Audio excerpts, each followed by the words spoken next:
Welcome everybody to another edition of the C3 Friday Free for All. I am once again your host, Cody Lashley, coming back to you again on a Friday night.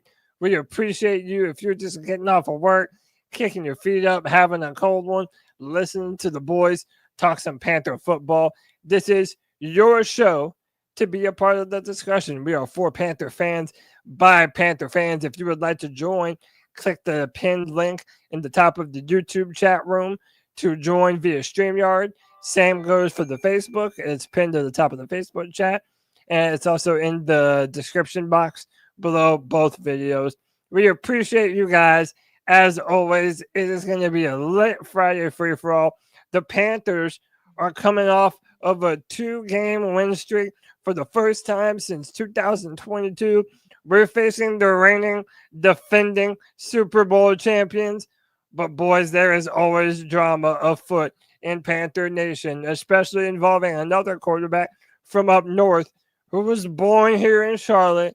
That's right. We're going to be talking Daniel Jones tonight. Whether you love it or whether you hate it, we invite you to be a part of this incredible Panthers discussion. First up, let me introduce my C3 Legion faithful, the boys who know him and love him. First up, it's Panther Pickle in the Christmas spirit. Pickle, what's up, brother? That's right, ladies and gentlemen, and understand that pretty soon. Nah, I can't say it. We don't want Daniel Jones. Fuck it. Nope, that ain't gonna happen. Not for Christmas. It might happen. It might happen. It might happen. After all, you got to remember that's what kind of quarterbacks that your head coach David Canales likes. But Patrick Mahomes, Buttercup, you're going to get your ass kicked, son. Woohoo! All right. Hey, man, the Panthers have some enthusiasm surrounding the team, and that's how you know it's true. When we're telling Patrick Mahomes he's about to catch this wreck, I'm loving it, man. Let's jump into this energy. You know we wouldn't be able to do the Friday free-for-all without the brand ambassador himself. It's Diesel Skills back on the free-for-all. What's up, brother? Appreciate it, Cody. I'm excited about this show because this weekend is my kind of weekend. It's an old school Panthers football weekend. You know it, baby.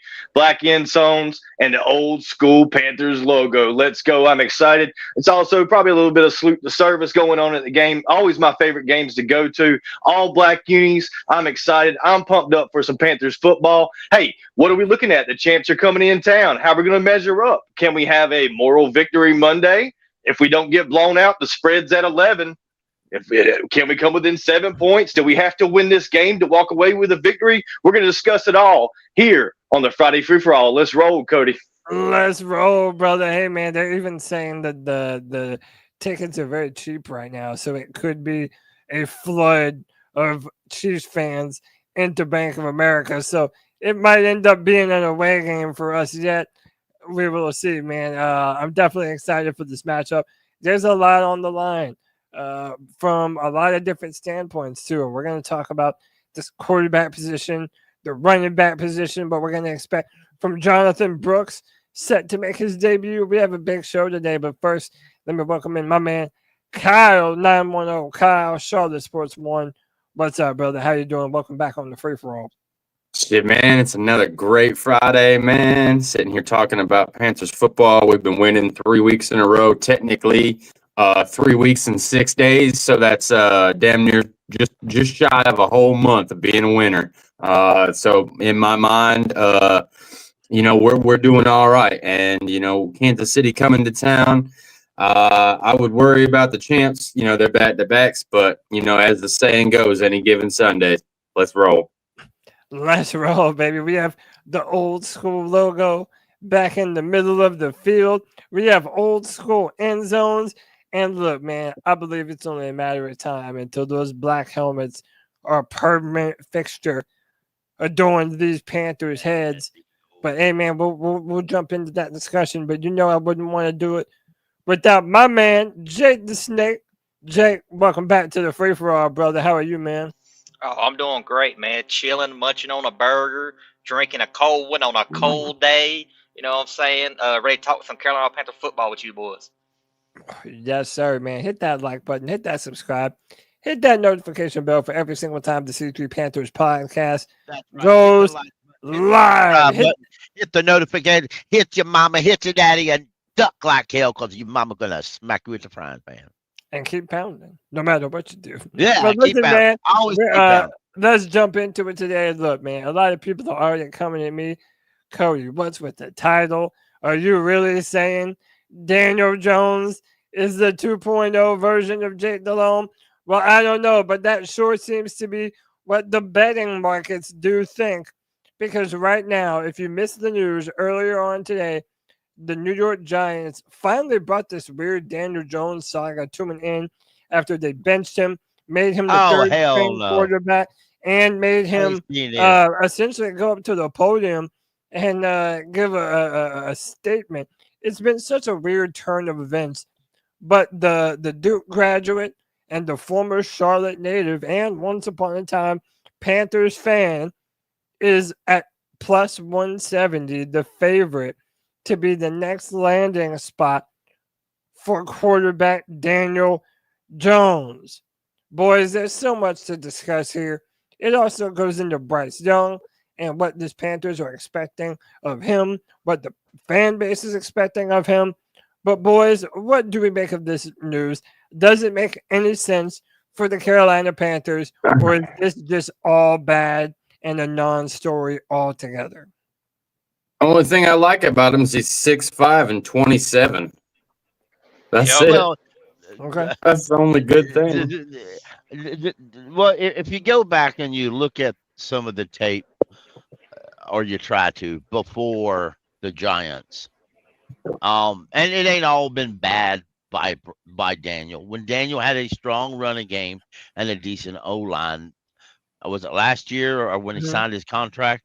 He was all right. So there is a glimpse there somewhere. And $160 million contract. Well, and that's the issue.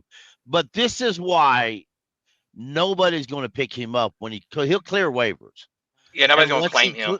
Once he clears waivers, then a team can call him and say, "Now we ain't never paying you what Giants did, but." Well, I'm sure they won't say never because you never say never in NFL. But said, but, well, if I'm the Panthers and I have interest, and I don't know that I would have interest. Nobody confuse me on that. But if I did, I would offer him a 2-year vet minimum deal. Maybe a little bonus of some sort, but just a little one, just to get him in the door. Then you get him in the door, and now let's folks understand this. He would be the third string quarterback for the remainder of the year. And that way Canales can look at him maybe occasionally. I disagree with you there. I think if they picked him up on waivers, or if they just signed him this year, I think that's the Panthers telling you that that's going to be the guy that they intend to move forward with for the foreseeable future. And this isn't just like wishful thinking. Well, yeah, and sure, we can go through it. This isn't wishful thinking on anyone's part. People say that I'm a Bryce hater, but if anything, I put on Twitter, I think Bryce, we need to see him versus the Chiefs, and we need to see what he does the rest of this year before we're actually able to determine if he is that guy or not. But I think that we can also be honest and say that when you listen to Dave Canales and Dan Morgan talk, they certainly don't give off like they are these guys that are 100% on board with Bryce Young for the foreseeable future. And you're talking about a guy who checks off the boxes of things that Bryce isn't. He does have a bigger arm. He is more mobile. He is taller. He is the type of quarterback that you would sort of call your prototype, for lack of a better word. And seeing as how we've done it before with Baker Mayfield, we've done it before with Sam Darnold.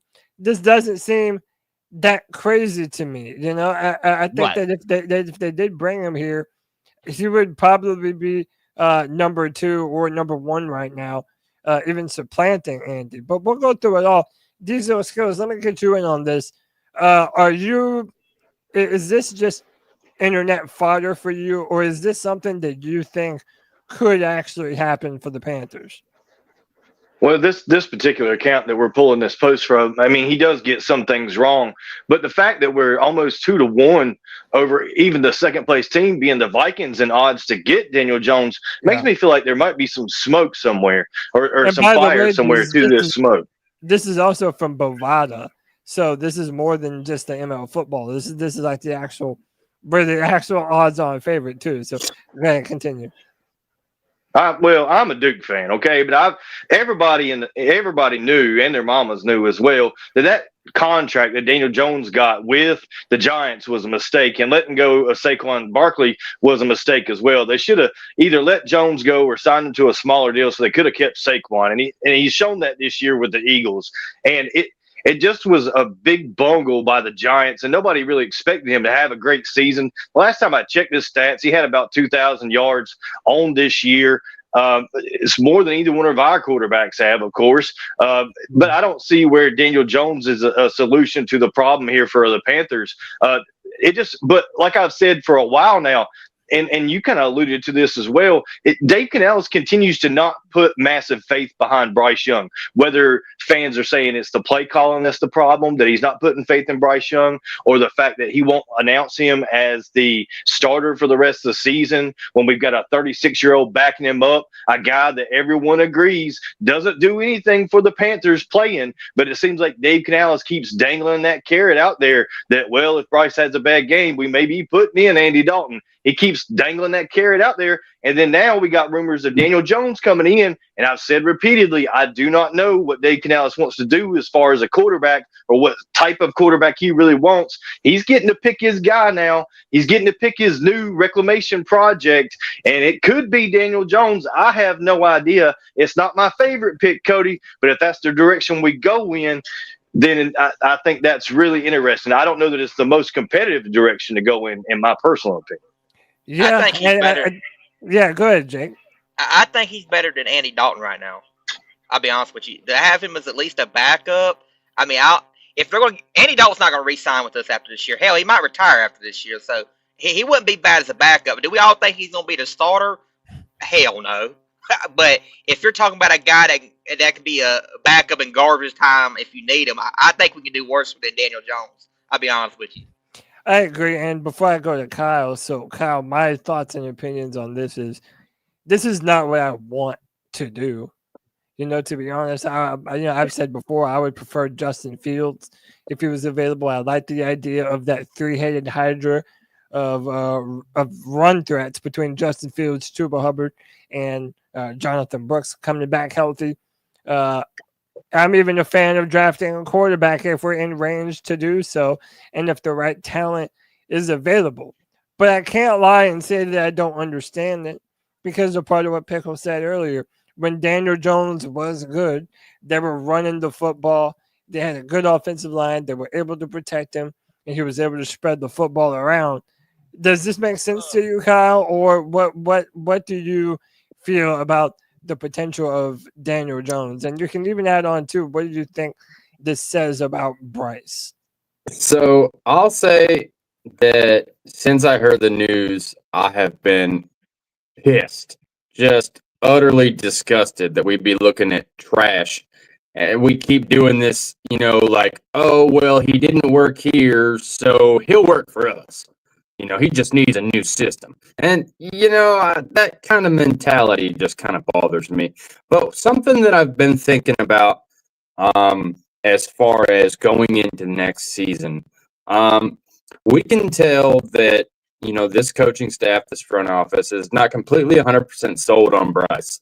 And for me to understand that, they're going to have a two-way or possibly even a three-way competition for starting quarterback role come next season. Now, if you go out, to your point, Cody, you go out, and I was on the same track, you go out and you get Fields. Fields will probably be expected to either compete for the starting job or take it from Bryce.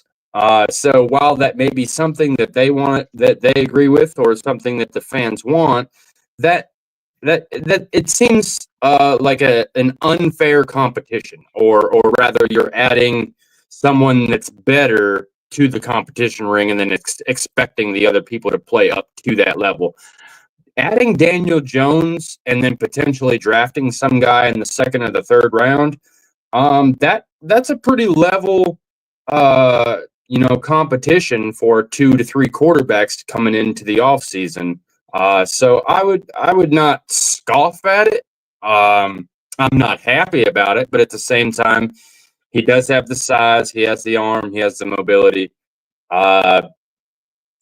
Maybe it works out, maybe it doesn't. But I think you're right. I think, with him signing like a vet minimum just to get on a team, being that he asked for his release, that might not play out too bad for us, to be honest. Yeah, and listen, I put this in the show title tonight. Does Daniel Jones equal Jake Delhomme 2.0? And the reason I brought that up is because Jake Delhomme was, let's be real, before it came to the Panthers, there weren't too many who really thought that Jake Delhomme had potential to be a franchise quarterback. But he did have the traits. He did have the arm. He was able to read the defenses. He was tall enough. He was never ever mobile, but he had some dog in him though. Yeah, he had some dog in him. He didn't have none of that until he came here. And I don't want to say he didn't Right, have so that. Nobody appreciated it. He was just a third string quarterback that Fox fell in love with. Right. And he fought and he battled his way to get back into a position to be able to do so. But also, think of some other mitigating factors here. One, Canales is known for turning around quarterbacks that hadn't necessarily lived up to their potential to this point. And if you look at the former quarterbacks that were here in Carolina, in Baker Mayfield and Justin Fields, well, now they're also, Baker Mayfield and Sam Darnold, they're also looking like the best versions of themselves after they have found success with other teams. So to me, it's not far-fetched to see why this is something that could possibly happen. Is it outlandish to think that with a good enough offensive line, which the Panthers clearly have now, is it such a wild thought to think that maybe it is a good idea to bring in the Charlotte native? Also, keep in mind, he's had a Tommy John surgery last year, so it's not like he's always had the cleanest of bill of health. But, can you really see the sense in it, Pickle, why they might want to do it, or is this just the dumbest shit that you've ever heard? No, I can understand if they want to do that. I mean, I listen, I've said it from the get-go, and a lot of people, and I've had chats with Kyle down here before. I understand why people want to draft a quarterback. I've never heard Dave Canales, from going back to film when he was at the Seahawks, if he talked, or even Tampa, say anything about drafting quarterbacks, ever. The only thing he ever said was when somebody asked him about a third string, drafting a third string quarterback last year, he said, I do not want to draft a quarterback. I want to pick up a free agent quarterback. So they reiterated the question, do you want a free agent backup at your second and third string position? He said, yes. Free agents are better. I'm used to developing them. And that's exactly what he said. I do not think Dave Canales wants to draft a quarterback, period. Now, I do believe that if we draft one, it's solely going to be because Dan Morgan does it, not that. But a lot of these people, McKay Willis, a lot of these people are harping on Justin Fields. Take away their running ability. Just remove it from the game plan. Are they much better? I know Daniel Jones has looked rough. Don't misunderstand that. And I don't really, like I said on Twitter, I really don't want to go down that route. But you don't know the heart of a kid. You don't know how much he may want to turn things around if he had a head coach that believed in him. You can't say he's a lost cause and then scream, I want to go get Geno Smith if he's cut. Geno was the same. Geno was Daniel Jones. We brought Sam Darnold up many times. Sam Darnold was Daniel Jones. Baker Mayfield, and essentially was Daniel Jones. They just found a quarterback coach, an offensive system, a staff that believed in them and helped them develop their way. And and I know Justin has looked okay with the Steelers, but he was benched for a reason. This belief that Justin Fields could come in here and be a stud or even a good is by far, I don't see that. I need to see a guy with a better arm talent. Well, I think that's true for both of these things. Because if you said all those things and then took out Justin Fields' name and then added in Daniel Jones, I feel like we could be talking about the same guy. Daniel Jones. Right. Daniel Jones is also very mobile. He's a really good runner, and he's sort of lax in the arm talent department a little bit too. So none of these guys have really proven or shown themselves to be a franchise quarterback. The question is, do you believe why do people love Justin Fields so damn much? Well, I mean, I think it's pretty much what's your preference, right? And I think that the build and the strength and the running ability of a Justin Fields, I think, can become a very legitimate run threat. Plus, you add in Chuba Hubbard and Jonathan Brooks. But either way, no matter who you're talking about, more talent. If you're talking about Daniel Jones or Justin Fields, it means that you're not sold on Bryce Young. So my question to you all is there any way that Bryce potentially still has within him more upside than what you would be getting for a Justin Fields or a Daniel Jones? We'll go to Kyle. We'll go to Kyle on this one. What? You're muted, bro. I don't think so. I mean, it's so hard to say because, like, these are all failed quarterbacks, that just go to different systems and, either potentially look better or potentially stay the same. It's hard to say one's better than the other. I don't know. I don't even have the numbers pulled up. That's tough to call too. Which one's better? Justin Fields lost a lot of games with the Bears, but he didn't really have the crew around him, and I don't really know that Daniel Jones has had the crew around him with the Giants either. His number one target's Malik Neighbors. Neighbors is a rookie. He's had twice as many targets as anybody else on that team. As far as targets to reception ratio, if you pull it up, it doesn't look that great for Neighbors. You plop him in here, Daniel Jones in Carolina. It's kind of the same situation. We don't have the best weapons yet either. We're developing there. And how would he compare with Justin Fields in that situation? I mean, would it be Justin Fields in Chicago all over again? Quite possibly. I mean, the defense, we got holes all in it. We don't have a good direction there other than Derek Brown and J.C. Horn, right now on defense. Once again, Trevin Wallace developing there. So, I mean, we were just trying to run it back and do the same thing, I guess, that we did with Sam Darnold, that Sam Darnold at least had a better defense and more weapons with a DJ Moore. So dropping in a Justin Fields or a Daniel Jones doesn't feel that promising really right now. The problem for me is how much we invested into getting Bryce Young here, and we benched him after 2 weeks, and that tells you a lot about what Dave Canales thinks about Bryce Young. And it's like Pickle said, the man just may very well not want a young quarterback. He may want somebody that's been in the league a little bit longer. We looked to Tampa Bay last year, okay? Baker Mayfield and Kyle Trask, they had to battle it out. There was a real question there about who was going to be the starter come week one. Baker Mayfield had to win that job. And honestly, in training camp, there was a lot of us Panthers fans clowning those guys because they looked rough. Those passes looked bad. But Baker Mayfield was able to put it together. You got to remember, he strung together 300-yard games last year in a row. Baker Mayfield was on fire and went to the Pro Bowl with Dave Canales as his offensive coordinator. If Dave Canales believes in Daniel Jones, I guess I better start cheering for the guy. If that's the direction he feels like we're going to go. Is Daniel Jones an upgrade over Andy Dalton? Yeah, I think it is. Okay, I'll give him that much. But would I rather have Justin Fields? Yeah, I feel like he's more dynamic than Daniel Jones. Yeah. Daniel Jones can run, though. He does got some wheels on him, and he does have bigger size than Bryce. It just kind of sucks for me to be looking at the situation here, Cody, where we could be unloading Bryce Young for a 4th-round pick after everything we gave up to get him. That's what really bothers me about the situation. Yeah, and listen, I put on a poll up on the YouTube chat. Who gives the Panthers a better chance to win at quarterback, Bryce Young or Daniel Jones?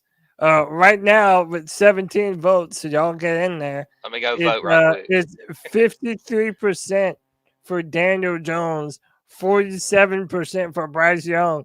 And this sort of factors into that conversation because there's still a lot of people who are not sold on Bryce Young. And that's why I really want to see what he does against the Chiefs. But listen, man, if we're going to have a Bryce Young conversation, you might as well do it with G Baby in the house. G Baby, what's up, dog? What's good with you boys? What's up, Gucci, bro? Chilling. Hey, man, you excited about the potential of a Daniel Jones future, bro? Man, I ain't even gonna fucking answer that. I ain't gonna fucking speak on that bullshit, bro. I know y'all are bored tonight, man. I'm trying to talk about how we gonna beat the motherfucking Kansas City Chiefs, bro. That's what I want to fucking talk about, Pass dog. that smoke, G. We gonna beat the motherfucking Chiefs. That's the only thing we should be fucking talking about. I don't know how are we talking about Daniel Jones, bro. Like y'all, this is the crazy thing about it, bro. I love how the NFL drops these fucking odds after every bum ass quarterback that fucking gets dropped from a team, and the Panthers are #1 on the fucking list. Like, bro, the NFL shits on the fucking Carolina Panthers, bro. They just want us to fucking fail, bro. That's all that fucking bullshit. They've is, always bro. been that way, G. It ain't nothing new. It's like I said the other day when, and Deez, you can profess to this, when that dope web idiot account on Twitter, and I'll call him that. I called him an idiot when I messaged him. He PM'd me and wanted to know what I meant by that comment. And I said, you need to take your mouth and stick it in the toilet and flush it, because that's exactly what your opinion is. The only reason why he said Daniel Jones will go to he'll go to Carolina. If he's released or Panthers will trade or some shit for him. I said, why? Because he's from North Carolina? Because he's from North Carolina and he went to Duke? Is that the only connection your brainless baboon idiot has? All in North Carolina, baby. I mean, for the love of God, we drafted a quarterback who lived in Charlotte, and a few years later, cut his ass. Will Greer. He's a backup from some other team. That didn't stop us from cutting him because he's from Charlotte. So, by the way, also, like, when people wonder why I put this shit in the show title, why I bring it up, bro, that's what Panther fans are talking about. Hey, if we're gonna have a conversation about Panther football, we're gonna talk about everything that's relevant. And according to Las Vegas right now, we're the odds-on favorite to land Daniel Jones, and we've seen the Carolina. Las Vegas is bored. So listen, as much as people don't want this, I mean, listen, I'm not even saying that I endorse this move, but I'm also not going to sit here and tell you that this isn't the most Panthers move that I can imagine. You know, a retread quarterback that had the potential, never really lived up to it, had a good running game around him when he was at his best. Like, yeah, I'm sorry. This shit has Panthers written all over it to me, whether we like that or not. So let me get my man Al. No, Cody. Hell fucking no, bro. The only thing we should be talking about is beating the Kansas City Chiefs. And if Atlanta loses another game, we're only one fucking game back, bro. One game back. That's the only fucking thing we should be talking about is getting ready to beat the fuck out of the Kansas City Chiefs, bro. Period, bro. I'm so hyped for this fucking game, dog. And if we come out on top, oh man, and Atlanta loses because Atlanta is trash, y'all. I don't give a fuck what anyone says. They are the biggest pretenders in the NFL, bro. If we win this game, oh hell, it's on like Donkey Kong. I know, man. If we win this game, I hate to say it, but I'm over here thinking playoffs. Well, you have to. How can you not, Jake? How can you not think playoffs if we win this game, dude? No excuse why we don't win every game for the rest of the year. Well, good. How about this? You know what? This is what I want Bryce Young to do to the Daniel Jones rumors during this Chiefs game. This is what I want. Put that shit in the fucking past, bro. That's the shit that I want. That is the shit that I want because I don't want to have to be talking about this shit anymore. I either want to know for a fact that Bryce Young is the future, or I want to know what our next option is going to end up being. Let me bring Al the sailor in. Al's been waiting. Al, what's up, bro? Welcome to the free for all, dude. Hey, it's been a long time, Cody. How are you doing, bro? You all right? I'm doing good, brother. How you living, man? Pickle, D baby, D's. What's good, everybody? What's good? What's What's up? Gucci? Al, what you make of this Daniel Jones rumors, bro? Oh man, please stop with this. Because have you ever seen him? I mean, like, we watch football, and we've seen Daniel Jones play, and when you all know he's not a quarterback. He's not a good quarterback. He's not a good quarterback. He's not a good quarterback. He had one good season. He had one good season out of 4 or 5 seasons. He's terrible. Please do not bring him here because it's going to be the same thing over and over again. It's going to look just like it looked this year. With less, I mean, I don't even think we don't have less weapons. We have better weapons than the Giants.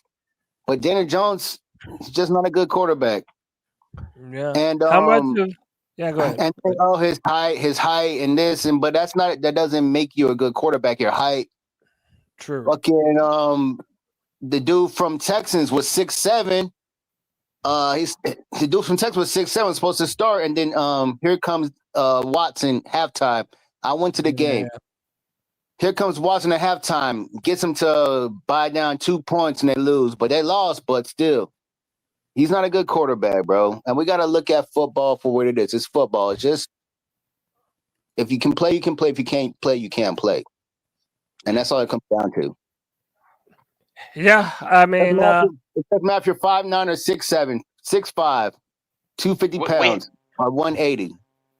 We have a better run game, JJ. Says Jones plays quarterback like a linebacker, which dude, he's like a baby gazelle when he runs out there, man. It seems like he's not just running underneath his legs. But do we have a better run game than they had with Saquon Barkley last year, or whatever year that was that he went to the playoffs? I don't know. I know that Chuba Hubbard right now is the top 4 running back in the NFL, and you have Jonathan Brooks coming back. So it is not unfair to say Brooks played a game yet, though. So how can you say that? I'm saying that he's coming back. I'm saying as of right now, we're usually one of the best running units, I feel like, in the NFL. Haven't seen Jonathan Brooks play a game yet, Cody. You see what I'm saying? No, we haven't, but you got to go off of his potential right now, though. Well, I have seen Chuba Hubbard, though. No, Chuba Hubbard's nice. I love Chuba Hubbard. Oh, he's a good running back. He's one of the he's a top 5 running back right now in the league, obviously.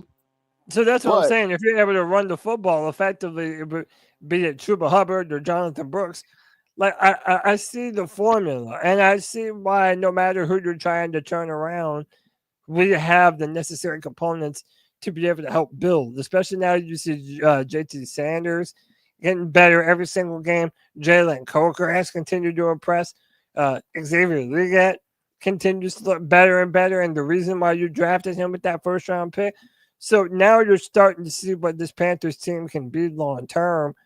I understand why a lot of people think that they might be able to rejuvenate a quarterback here. But we're going to have to do that anyway.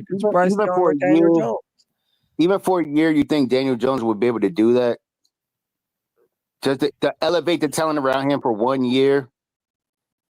You think he'll be able to do that? Let me ask you something, Al. Let's say, y'all, this is a free-for-all. Go ahead, Pickle. There's a quarterback who once started 16 games. He was sacked 43 times. He threw 21 interceptions and 12 touchdowns. That's my birthday. His completion percentage was 55.8. All right. He threw it 443 times that year for 3,000 yards. Now, this in the 90s, the 2000s. What year is this? How far back? This is 2013. Where do you reckon that quarterback's at right now? 12-21. This is 2013. Wait, ask me again, Pickle. I got. It's 2013. The quarterback 4,000 yards? played 16 games. He threw just a smidgen over 3,000 yards. He threw 12 touchdowns, 21 interceptions, and was sacked 43 times. Who was this quarterback? His quarterback rating, technically at the end of the year, was 41%. Who was it? I don't know. Now, where do you reckon this quarterback is right now? Rookie? Was he a rookie? Yes, he was a rookie at that time. In 2013? Right. He spent 4 years with that team before he was cut, and everybody said he would be trash. He was picked up by another team, him and another former top pick from a different team. They were on that team. They were on that team and then cut right before the start of the regular season. But this individual was re-signed by the Seahawks the very next day. Yeah, Geno Smith. You got it, Cody. Look at you with your football knowledge. No. My point of the matter is, just because the guy sucks at one team, don't mean he's going to suck at every team. And this season has been the proof of we it. should know that by now. I'm not saying I want to sign Geno. Nobody get a corn cob up or cracker their ass and get excited, okay? I'm just simply saying, don't beat the guy into death until you know he's dead. Now, that being said, whether you people like it or not, David Canales prefers veteran quarterbacks. That proof is out there. Whether you want to look at it or not, that's different. Now, I personally, as I've said before on Spaces, folks, we're not I doubt seriously we'll ever resign Andy Dalton. Right. And to be honest with you, if we do, that would be an incompetent decision. And I will harshly criticize Mr. Morgan for that. And to the poll, I would take Bryce over Daniel Jones. Honestly, I swear to God, I would take Bryce over Daniel Jones. Now, that's really depending on how Bryce plays this year, it may depend on whether we keep him next year, and whether he starts next year. But fact that I believe that we're going to sign one of these veteran quarterbacks that don't have a lot of experience, that people's going to moan, groan, and bitch about, just to compete with Bryce Young. And before anybody gets all excited, the guy that won the game for the Browns yesterday ain't coming here to compete with nobody. Mm-hmm. Oh no. But I think that you are Browns let him walk. You are making that. You're making a good point though, Pickles. That we have continued to see proof of players go from one team, really struggle, and then even go to a couple more teams before he ends up with the team that he's actually able to realize his potential. So again, it's not outside of the realm of possibility, that's for certain.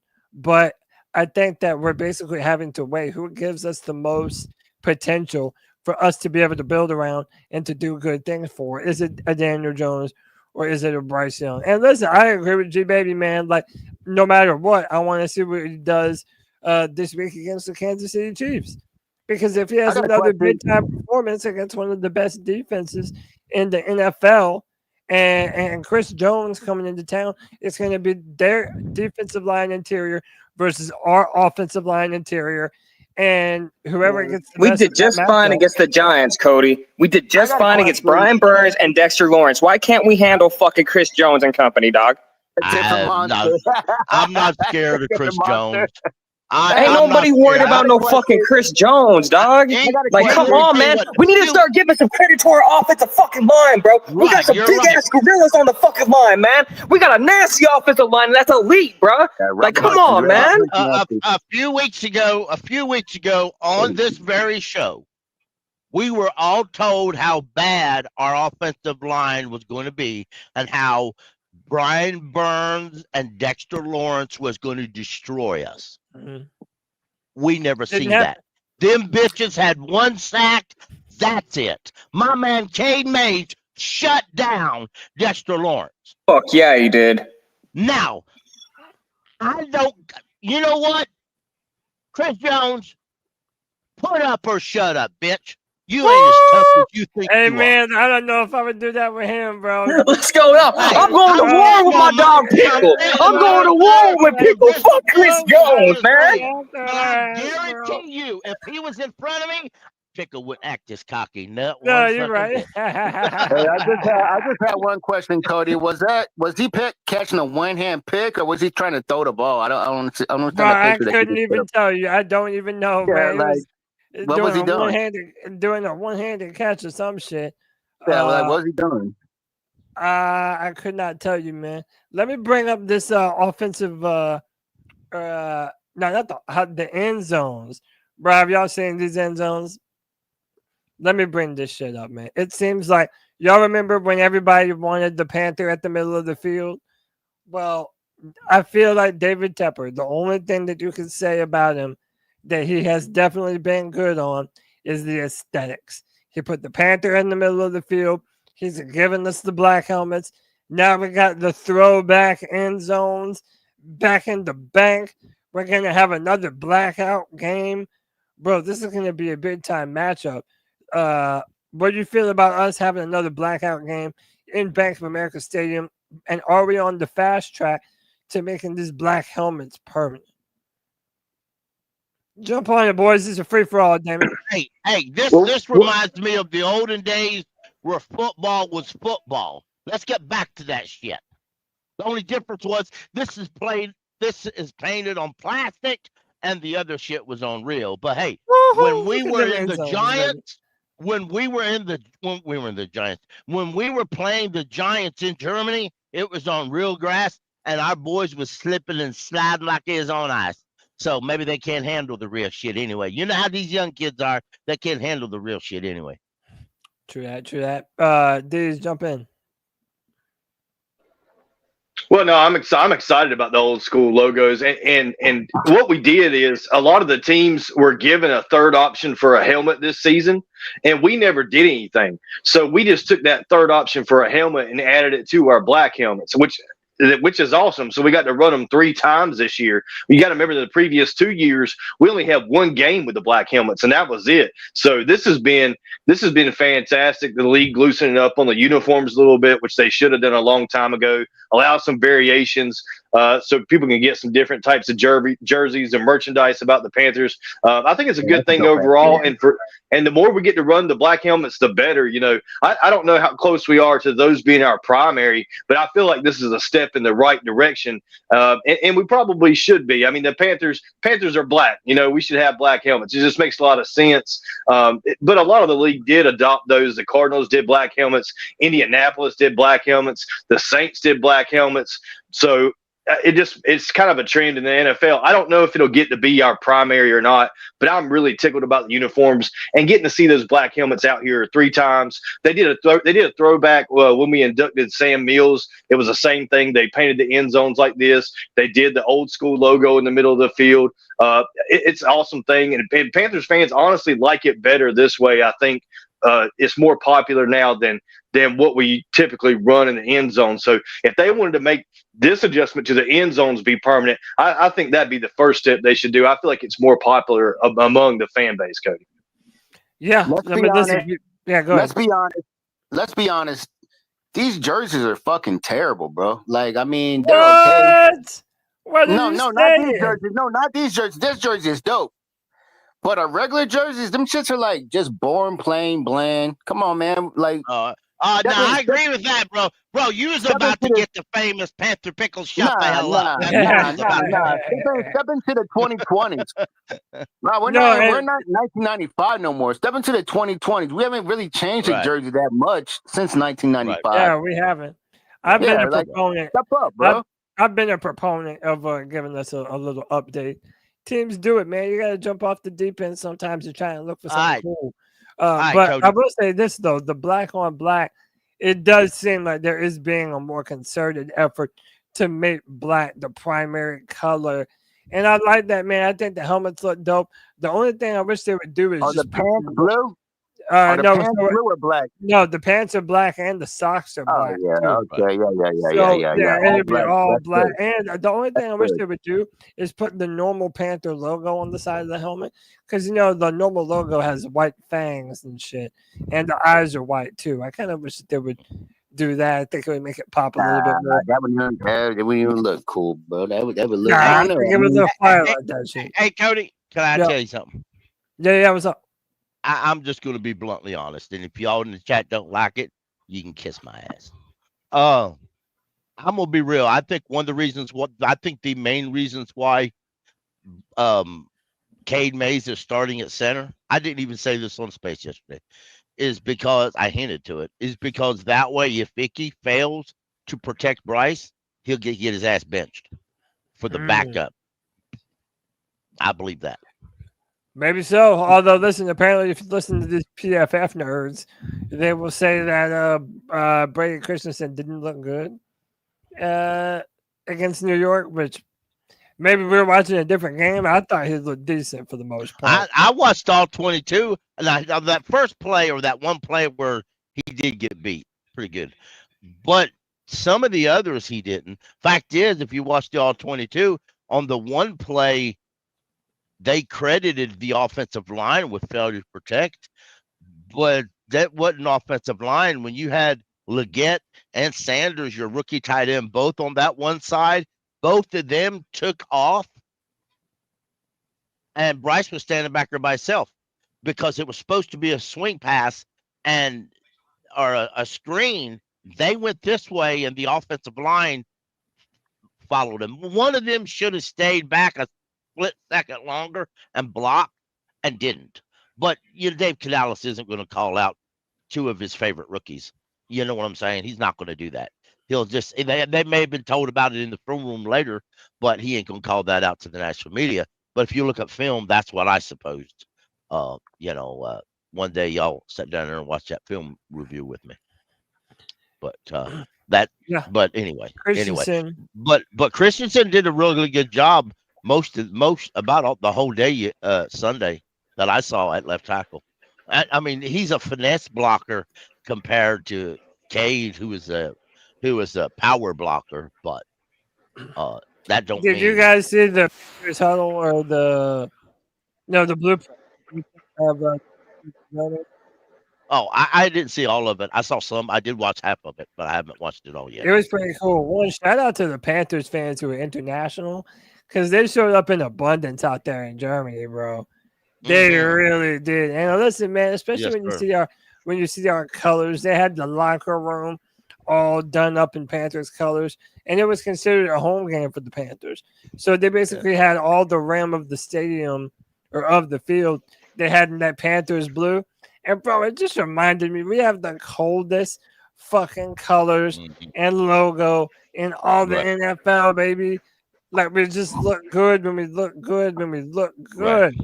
And they're really hyping up bringing it back to the old school logos, man. They got them in the middle of the field too. I'm pumped, man. This is going to be an unprecedented opportunity for us to get maybe one of the biggest wins that the Panthers have had. In 2 years now, or maybe even more than that. To be real, like, no one expects the Panthers to do anything against the Kansas City Chiefs. It's it's going to be a matchup. Shout out to Alex Britt Panther in the chat. We see you, brother. We appreciate you, man. Let me welcome my man from the 704 Charlotte Bound Show, Twan Don. Twan, what's up, brother? You excited for a Daniel Jones future, bro? What's going on, man? How's everybody doing? Doing well, brother. Now. No, absolutely not. Absolutely not. Okay. I was just wondering, we're the odds-on favorite to land Daniel Jones, so. Who would you prefer if you had to pick for the future, Bryce Young or Daniel Jones? Since Daniel Jones. Oh, really? Yeah. you know, my mind's not going to change on that. Okay, so then why not Daniel Jones then? If we're not going to rock Bryce, why not stick with that? I'm a little more eloquent than that, bro. Expunge on your thoughts. You're more eloquent than that. Yeah, still, I mean, obviously, I want our future quarterback to come from the draft, or if Daniel Jones was going to be a backup quarterback, I would understand that, but I'm just gonna wait and see what they're gonna do, man. I hear that. And let me welcome in Panthers Realist to the Free For All. Panthers Realist, what's up, dude? Hey guys, just one quick thing about the uniforms. The irony is we almost didn't get to use those uniforms. I don't know if a lot of especially these younger kids like JJ and G Baby would even be alive to remember, but Al Davis almost stopped those uniforms from being used. He in 1996, I know for sure he had a lawsuit against us and Tampa Bay for stealing from the Raiders. He was pissed off about the Raiders' colors being used by the Panthers, primarily the home uniforms, the silver jersey, or excuse me, the silver pants with the black jersey and the silver helmet. Yeah. And then also when Tampa got the skull and crossbones logo on their flag that's still on their helmet now. Yeah. Al Davis really actually wanted us to have to change uniforms then. So the irony is people complain about it so much. We almost had to go through that process back in the 90s. The only thing is Al Davis couldn't win a lawsuit against the NFL if you put him on the 1 yard line. So I guess Al Davis is colorblind because I guess he didn't see all that blue that was in our uniforms. But I do. No. Listen, he's not wrong. I remember that Richardson had said that he liked the intimidating factor of the Raiders outfit with the black tops, the silver pants, and the silver helmet. So I do know that we were inspired by them, which is partly why I don't mind going to a black helmet if that's what the future holds for us. I think it looks dope. I think it fits us. Deez made a great point earlier too. A lot of these teams now are adopting the black helmet. But I think that we can kick it from being more than a fad if we adopt it to be our own helmet that we wear the majority of the time, That's what I would love to have happen. But who knows? I don't hate the silver helmets like some people think that we do. They're just, to me, they don't fit us as well as the black ones do. Well, then the home jersey has to go to that light blue jersey then, because it's black and yeah, it's gonna go to the light blue. I'm tired jersey. of the white.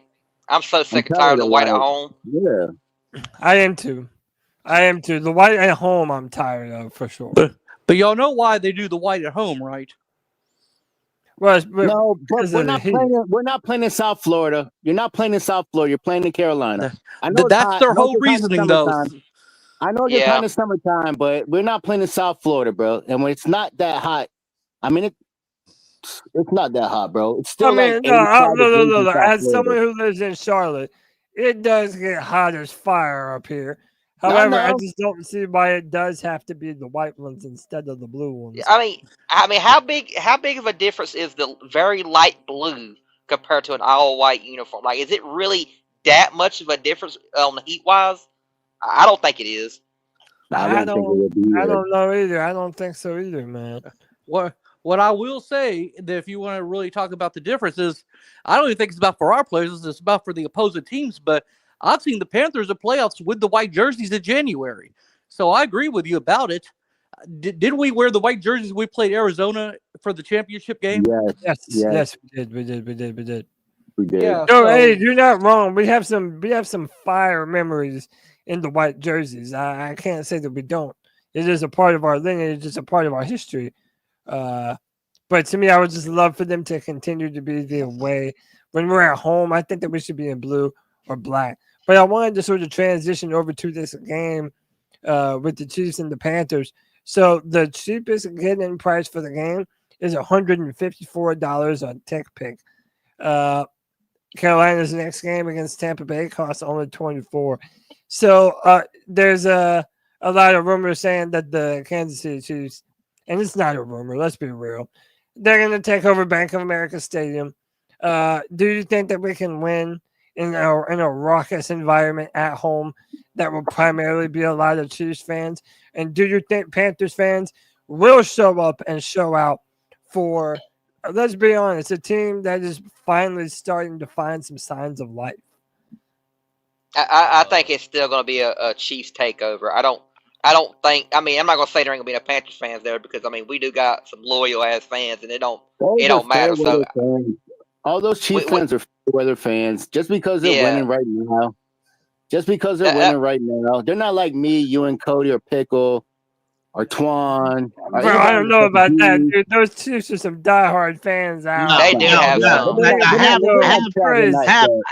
some of them fans are not real Kansas City fans. They're fair weather floater fans. Let me put it this way. I know 3 people where I work at that is going to this game to see Patrick Mahomes because they're Kansas City fans this year, and they were last year. Before that, they were bandwagon fans. They're jump on when time is good. We had some in 2015. You remember we had a few of them. We had a few of them at one point in time. Right. They float from whichever team is hottest. That's what they are. They're not real football fans. They're fake football fans, and I've told them to their face that. Yeah. Steelers has them too. Yeah, every team has them. Shout out to Steelers. Shout out to Ben Roethlisberger, who run his mouth all over the radio that the Browns will never ever beat the Pittsburgh Steelers. And today on XM radio, he had the flu bug and couldn't make it. How convenient for him, huh? Does anybody else think that Jameis is? I mean, he's off the chain. I love Jameis. I like his character. Dude, he's funny as hell. How do you not love Jameis? He's just retarded. Like he just has to be like slow or something. I don't know. I mean, I'm not saying he's slow because he's quoting Bible quotes and stuff like that, but he's just slow, bro. He is fucking slow. Funny. Yeah. No, y'all remember when he was in the locker room on crutches, bro, dancing? That shit had me wilding, bro. I don't think he's. I just think that he's an eternal optimist. I think that he is the type of person that will do whatever he has to do to help his team win. And I don't care what anyone says. That is the funniest. He's the most unintentionally funny dude that I've ever seen as a football player. But real quick, let me go to D's skills. D's, as we transition towards this matchup with the Kansas City Chiefs, let's start to break this down a little bit. We'll spend some real time on it, and we can just have a discussion. Y'all can bring up whatever aspects of the game y'all want to. But going into this, if the Panthers have any chance, what are we going to be able to do successfully if we're going to take it to the Kansas City Chiefs, the defending NFL champions? Well, first of all, them taking over Bank of America Stadium wouldn't be the first away game for the Chiefs where they've taken over another stadium. They've done it in other ones this year already. So you're looking at a team that's going on an opportunity to three-peat this year, and that hasn't been done in a very, very long time. So, yes, the bandwagon is full. Many people have piled on to the Chiefs bandwagon, especially with Taylor Swift dating Travis Kelce. That's added a lot of fair weather fans, as Panther Pickle was talking about. But one of the things that the Chiefs have done consistently this year, and especially Patrick Mahomes, he's had early turnovers in the game, throwing interceptions in the first and second quarter. Now, that's an area that we've struggled in. But we saw last week with getting some players back, like a Wanham, that we played a little better. And Josie Jewell had his best game as a Panther as well. If we can come up with some turnovers early in the game, especially like a strip sack or a scoop and score, and get the early lead, then we can deploy that plan of pounding the ball with Chuba Hubbard. We saw it last week, the week before last when we played the Giants. 28 carries from Chuba Hubbard. But the only way that we got there was because we had the early lead in the football game. So if we can get Mahomes to make a mistake, get a tip ball like we saw Clowney do, anything like that, it can force a turnover, get the ball in our hands and take advantage of that, and get up on an early lead and then pound the football, there's a much better chance that we can win this game, Cody. And it's going to start, of course, in the trenches, and you got to feel good with us stopping that Giants defensive line that we can stop this Chiefs defensive line as well. But we just need some pressure from Wanham to have a great game like last week and somebody come up with a pick, whether it's Woods or Horn. I'd like to see Horn ideally and get his first pick six against Patrick Mahomes in his first quarter. That'd be the recipe for success. I would love that too. I would even throw in Ashawn Robinson to that mix, D's. if he's able to continue to look how he has, that would be awesome. Go ahead, Jake. Tell me the. I hope Cade Mays has a good game too. I mean, I love Brady Christian. I mean, in my opinion, he should have. I don't care where it is on this offensive line next year. Brady Christian deserves a slot somewhere on that offensive line, whether it is center, right tackle. I don't care what it is, but I think he definitely deserves a spot going forward next year. But I'm definitely looking forward to Cade Mays having another great game going against a top tier defensive tackle in the league. Yeah, this is going to be a big test, man. Chris Jones is a monster. He's an absolute monster. And it's going to take a lot if we're going to render that guy neutral. But like G Baby said earlier, we did it to Dexter Lawrence. And look, if y'all want to say Chris Jones is better than Lawrence, that's fine. If you want to say he's better out, if you want to say that's better, that's fine. But right now, Dexter Lawrence, I believe, has the most sacks in the NFL. And he's a top 5 defensive tackle. And he's a nose tackle. They play him at 0 tech. So he's not really even the pass rushing defensive tackle type. I mean, that's a good point. I'm not going to argue with you. He's getting to the quarterback that fast, that quickly. So doesn't that say anything about our interior and how when you mix in Cade Mays, Gabriel Lewis, Robert Hunt, that maybe we do have that punch in the middle to be able to keep our guys clean? Am I wrong about that? Chris Jones. I got a question. Chris Jones. You know how many sacks Chris Jones has this year? How many? Probably 3. 3. Wow, 3 sacks. bro. 3. You don't have to have sacks to be destructive. That's true. I mean, you know, if that's the best he's got, then I mean, let's be real. We've got people on. I mean, I don't. I just you're just saying that number doesn't. If that's the best he's got, it doesn't scare me. Yeah, I said it a while ago, and I'll say it a few weeks ago here on Friday Free for All. We were told how bad we was going to get our ass handed to us by Dexter Lawrence and the great Brian Burns. That shit never happened. So you know what that scheme was? They probably double teamed Dexter Lawrence. They double teamed Dexter Lawrence. No, they didn't. I watched it. They did a few times.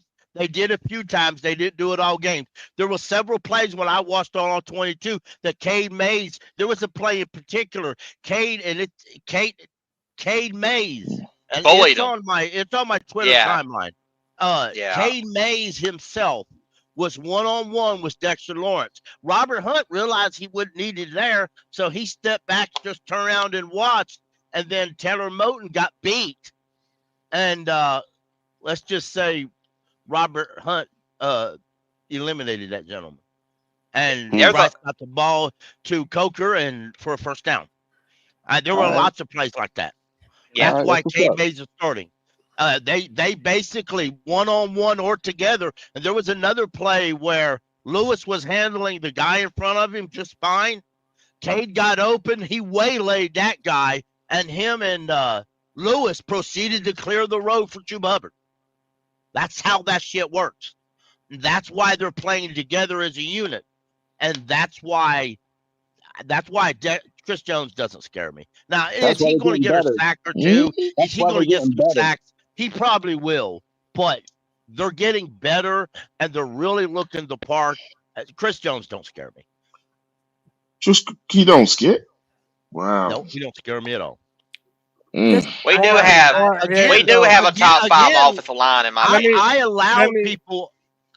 Well, hold on. Let me go to Jake. Let me get Jake in here, and then I'm gonna add a little bit to it on why I kind of agree with Pickle Twan. I can't hold you, bro. I think that this interior, we can do some dirty work, man. It's insane. I really do think this is one of the best interior O lines that we've ever had. But go ahead, Jake. Tell me if the Panthers are going to be successful, what are they going to really continue to do in order for them to win this game? They have to play bully ball up front. They have to play bully ball up front on both lines of scrimmage, but mainly the offensive line of scrimmage. We have, in my opinion, I don't know. I have to look up the rankings for our offensive line. I know we have to be top 10. We have to be top 10 overall. But in my personal opinion, I think we're a top 5 offensive line, especially like you were saying, Cody. The interior, both our guards. It looks like we can plug almost anybody at center and it looks good. I mean, that's how good we are doing right now in the middle offensive line and just overall offensive line. And I think what's going to decide Sunday is it's going to be both our offensive line and defensive line playing at their very best. They have to play their best. Absolutely. Twan, let me tell you, why should we be afraid of Chris Jones? I mean, granted, I get he's Chris Jones, but should we not be right to look at this O-line and how they've been performing and say, hey, this is a squad that we can win behind? Are we wrong to think that? No, I mean, I think our line is top three. I mean, I think just to say that guy doesn't scare me. I mean, look, the great ones always figure out a way.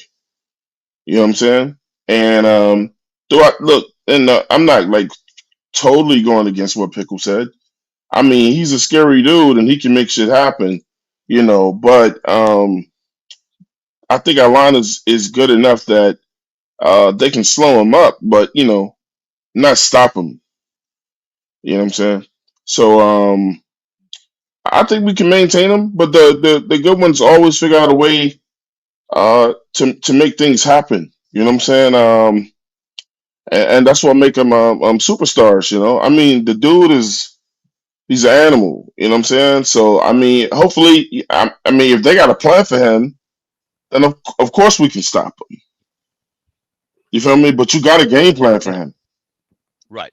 And, Oh, and, yeah. and I guess my optimism is based on He's gonna win some. yeah, it's based on watching the folks that took him on so far this year and waiting for the offensive line to fall apart. And the more I watch film, that sometimes I guess it could be deception, but the more I watch Robert Hunt doesn't seem like he's broke a sweat all year. I love Robert He Hunt. really doesn't. And Yeah, he's nasty. Lewis is good, but he's not as good as probably his contract is, but he's still playing good, Yeah, he's still So- solid. He's a solid start. He's solid. And I'm just amazed with how well Cade has fit into that group. And I guess I heard it today, somebody, I don't know where it was, on radio somewhere. And they were talking about how Cade has the reason why they think Cade fits well is because he's kind of their size. Brady, it was the Observer guy, Mike Hay, said it. He said Brady is 325. He's their size. Comparable to Brady Christensen is a little lighter than that. And Yeah. he says it's like a mini wall sitting in front of the quarterback. And he said, I mean, it's real safe. They felt that Bryce thought it was real safe back there, but he can play. But the up front, to me, those three guys remind me of old school football, where they literally bully people out of the way, and they dominate and they bully people. Well, listen, And if let they me- have to double team a guy, they will. They don't. It doesn't bother them as a Cody. prideful thing. Yeah, bro. So listen, how about this though? Everybody has a lot of really strong opinions about what's going to happen this Sunday, right? We're going to do well. We're not going to do well. But how about this? Over here at C3, we are blessed enough to be able to give you the opportunity to help you put your money where your mouth is, playing daily fantasy sports with UnderdogFantasy.com. Boys, do you think Bryce Young is going to have higher than 0.5 passing touchdowns? Because that's what Underdog has him at right now. They have him at 0.5. Look, I haven't been the biggest Bryce supporter, You'll but I have think one. that's pretty easy money on that one, right? Yeah, you'll How have about one. this? Do you think Patrick Mahomes will have higher or lower than 234.5 passing yards against this Panthers defense? Well, either way, man, look, cook up some entries for a shot to win real cash prizes all football season long.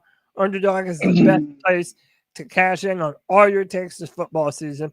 Which players are going off? Which ones are ice cold? Make your entries in just a few taps and turn your sports opinions into real money that They have things like vulture protection. If you select a designated running back to score a touchdown in your pick'em entry and they get vultured, they will rescue your entry. They have red zone rush, a game where you won't find anywhere else. Just pick whether or not a player will score a touchdown by swiping right for yes and left for no.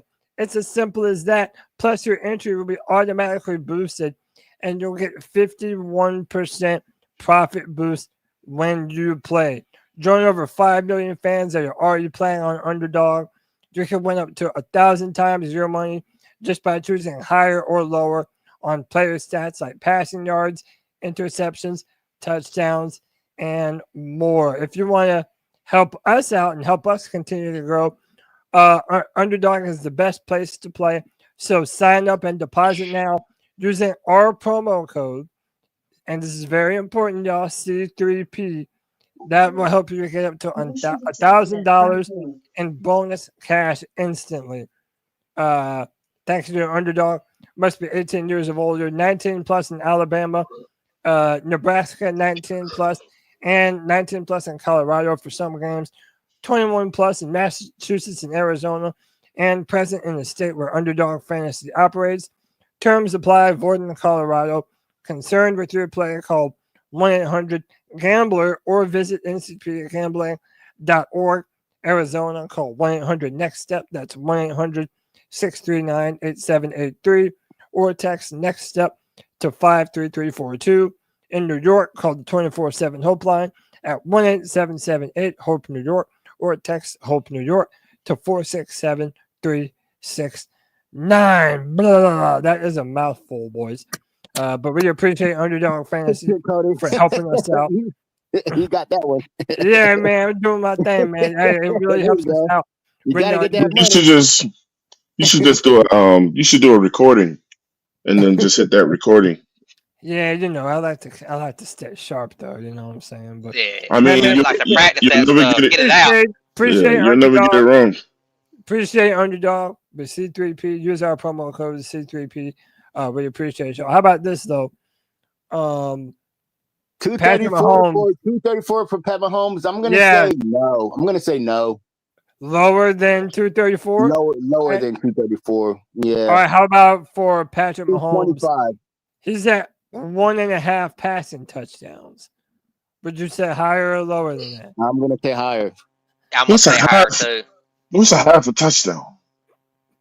I said higher. Yeah, he throws for at least 2. Yo, Patrick Mahomes is at 1.5. What's up, Kev? yo, hey, do me a quick favor. Put up my picture real fast.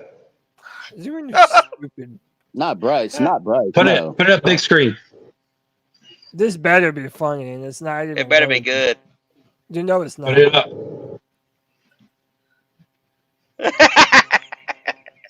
Who is this guy? It looks like Cody. It is Cody. It is Cody.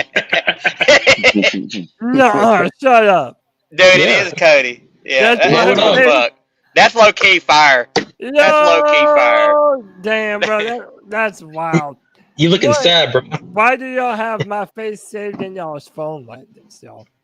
So, yo, by the way, it's called obsession. Kevin's got an obsession with you, man. Cody. Yo, I got more.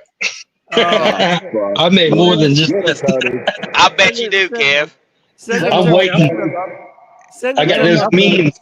I'll put them up. Send them to me, bro. All right. Hey, he gonna have a pillow. Look, shout out to Michael Regan for the $2. It says, "Are we worried about the Chiefs' run game?" Well, look, let's flip to the other side of the ball. Pacheco's coming back.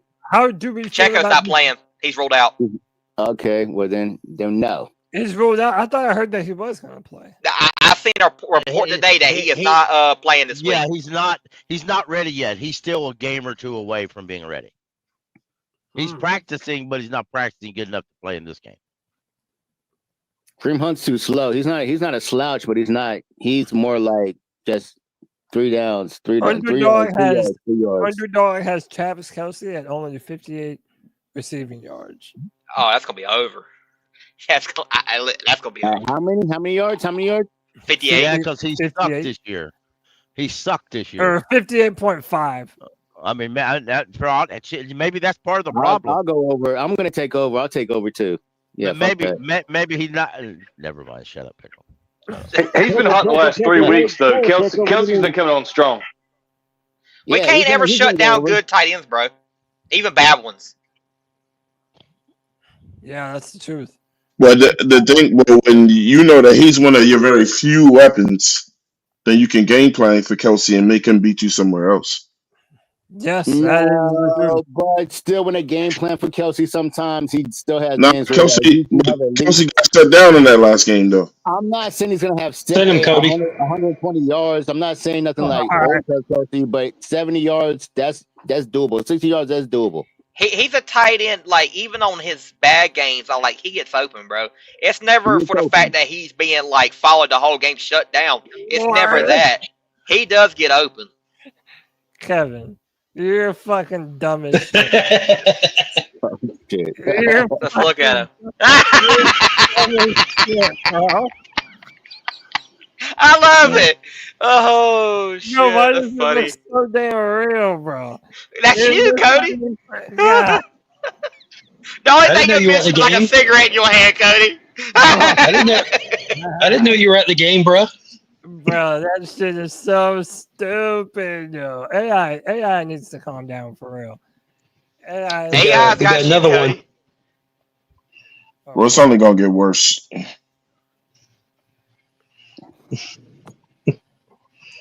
Am I on Dabo's face? Go read it. I'm not anti-portal. I'm pro the young man, talented young man that I believe in on our team, that believe in me, that believe in Clemson. Better get on that portal. Tigers, baby. That wasn't as funny. That wasn't as funny as the second one and the first one. No, I had a couple more photos I tried to get lined up right, but it didn't turn out right. I mean, y'all are still going to lose really badly to us, so. No, you're not. Lions, you know that. Let me welcome in my boy Ant back on the free for all. Ant, what up, Ant? Dude? What's up, boys? How y'all doing? Chilling, bro. I heard you're going to this one. Yeah, I am. Yeah, I'm going to this one. I couldn't miss out on Patrick Mahomes coming to town, so it should be fun. Hell yeah! All right, man. Make sure you pregame. Let me give you an opportunity Can I tell you about quick? I'm sorry to interrupt you like that. Can I tell you about that game I seen in Miami back in like 1993, 1994? I seen Marino play goddamn Joe Montana when he played for the Kansas City Chiefs. That shit was fucking. I mean, that's something you'll never forget. Send me the Cade Klubnik one too. I want to see that shit. That one was fire. But Anthony, let me give you a chance to weigh in on stuff we talked about earlier. What did you make of the rumors? Well, not even the rumors, but we are the odds-on favorite to land Daniel Jones here in Carolina. What are your thoughts on that, man? I hate Daniel Jones, and I hate the betting odds. I don't want him here. Like, it doesn't. I don't know, man. Like, it just. You need to stop turning a new leaf over to quarterback so quickly, in my opinion. Like, I don't know how much more does he offer you than Bryce Young is really the question. I don't know. Nothing. Yeah, nothing. So height. He can see over the players. A $5 casino chip that you get for free. That's about what you get. No, seriously. He's way better than Bryce, bro. I wouldn't say the film I'm watching right now. It ain't good. On pro.nfl.com of Bryce looks pretty damn good. Daniel it just does.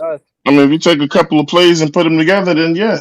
It's not a couple of plays and put them together. It's the whole damn fucking game. That's why the Giants cut Daniel Jones. Bryce Young is trash. And Rock Jones ain't worried about no damn game. They cut him and I didn't get away to the season, bro. Shit. No Gamecocks. The fuck? But the only reason you're signing Daniel Jones is if you can't find a better option. I mean, he's a backup. If you wanted to get a new indeed he is. like get a new quarterback, but you're either gonna have to draft one or I don't know. There may be some free agent guys available. I'd rather overpay a free agent that can actually play some football. Like a Geno Smith, I'd take for like 2 years. Or Over do you don't Geno think Smith. Canales could turn around and build him up to be the best That'd be a player? tall task. That's what he does. And now there's all these rumors that he doesn't want to draft a quarterback. I say rumors, but it's fans thinking that he prefers to turn around a veteran quarterback rather than build up a rook. And it's like, who do you think offers you a better chance to turn things around? Daniel Jones or Bryce Young? I think it's gonna Justin Fields depend. does. Hey, I'm a fan of Justin Fields, but how about this? It's going to depend on what Bryce Young is able to do against the Kansas City Chiefs. End of story, man. If he's able to show some signs of life, there's no chance that Daniel Jones is coming here. But right now, Bryce Young has to be the one to make this story go away. No one else is going to do it but him. It's not gonna Let happen. me ask you this. Put these back on. These popped on the street like, fuck this. I gotta talk about this because these ready to go. Before I What's up, D? before I let these go, like, okay, I'll just flip it back this way because I get where you're coming from. But would you have faith in Daniel Jones versus the Chiefs this weekend? No. Hell no. Hell no. So No. either way, you're kind of in a damned if you are, damned if you do. Like, Kevin says this all the time. I think the best option is Justin Fields. Honestly, like, But Justin Fields didn't get cut this week. What'd you say? I said Justin Fields did not get cut this week. So I know. I'm talking about for free agency. Like, what? Okay, but you bring in. Why would you bring in Daniel Jones in the middle of the season? Exactly. Yeah. See, the thing, I know we're doing this for talking sakes, but it's wasted energy because Carolina's not going to go get Daniel Jones. He's just available. They're not going to do that. I can't wait until Dave Canales picks his quarterback so we can just move on Cam Ward, bro, and start talking about. I don't even think we can get Cam Ward at this point. So it's not about being high on Cam Ward. And notice I said I can't wait until Canales gets his quarterback, not the one I want him to get or Cody wants him to get. The one that he wants, that he thinks is going to fit what he's trying to do. And then I think the next thing we talk about is maybe going into the draft or however he wants to do it to get his backup, whether it be a veteran or vice versa, and go from there. This is wasted when Daniel Jones ain't coming here. Your boy's going to be gone next year, and now the question is, will Bryce be with him? What Twan just said, D's go right after me after I get done because mine's gonna be quick. But what Twan just said, it don't matter what we think. It doesn't matter what we think. It matters what our coaches think. What does Dave Canales think? That's what it matters. That's what Dave Canales thinks at quarterback. What Dan Morgan thinks at quarterback. Those two people right there is what matters. What do they think right now? We don't know. They'll make the right decision. I trust they'll make the right decision. See, that's what's wild because Dave was quick to bench Bryce. Like, he didn't believe in him. He benched him after just 2 weeks of football. And Dave has never said, well, Bryce is our quarterback for the rest of the year. We got a 36-year-old that every single Panthers fan doesn't want to start because there's no reason for Andy Dalton to start for this team. I don't see any Panthers fans coming out and saying, I want Andy Dalton re-signed. There's nobody saying that. And now we got all these rumors and the odds leaning towards us signing a Daniel Jones. And it's a wild situation because how long are we waiting on Bryce? We gave up the farm to get the guy, and now we're almost 2 years into Bryce Young being our starter, and the guy has one 300-yard football game. That's it. I told you earlier in the show, I know some of you were here, some of you were not, that Baker Mayfield was able to put together 300-yard games in a row under Dave Canales. But we've only seen one of those from Bryce Young, and that was against the Packers last year, which I believe we lost that game. So we're clutching on to Bryce Young because of what we gave up, but we're not seeing the results. And it feels like he's just on a thin rope with the Dave Canales. It doesn't feel like Bryce Young has much leeway with Dave Canales. We see other fans come out and complain about the play calling that Dave Canales gives Bryce Young. And is that the reason? Because he doesn't believe in him. And it just kind of sucks overall, because if the guy doesn't pan out, we end up getting a 5th round pick or something like that going down the road. It just is a colossal mistake and a massive bust by Scott Fitterer. Go ahead. But we can't hold on to the picks and stuff like that. That's That was well said, Deez. That was well said, bro. The picks are gone. The picks are gone. So if this man, he won 2 games in a row, okay, yeah. So you guys feeling some sort of way. We're feeling some sort of way.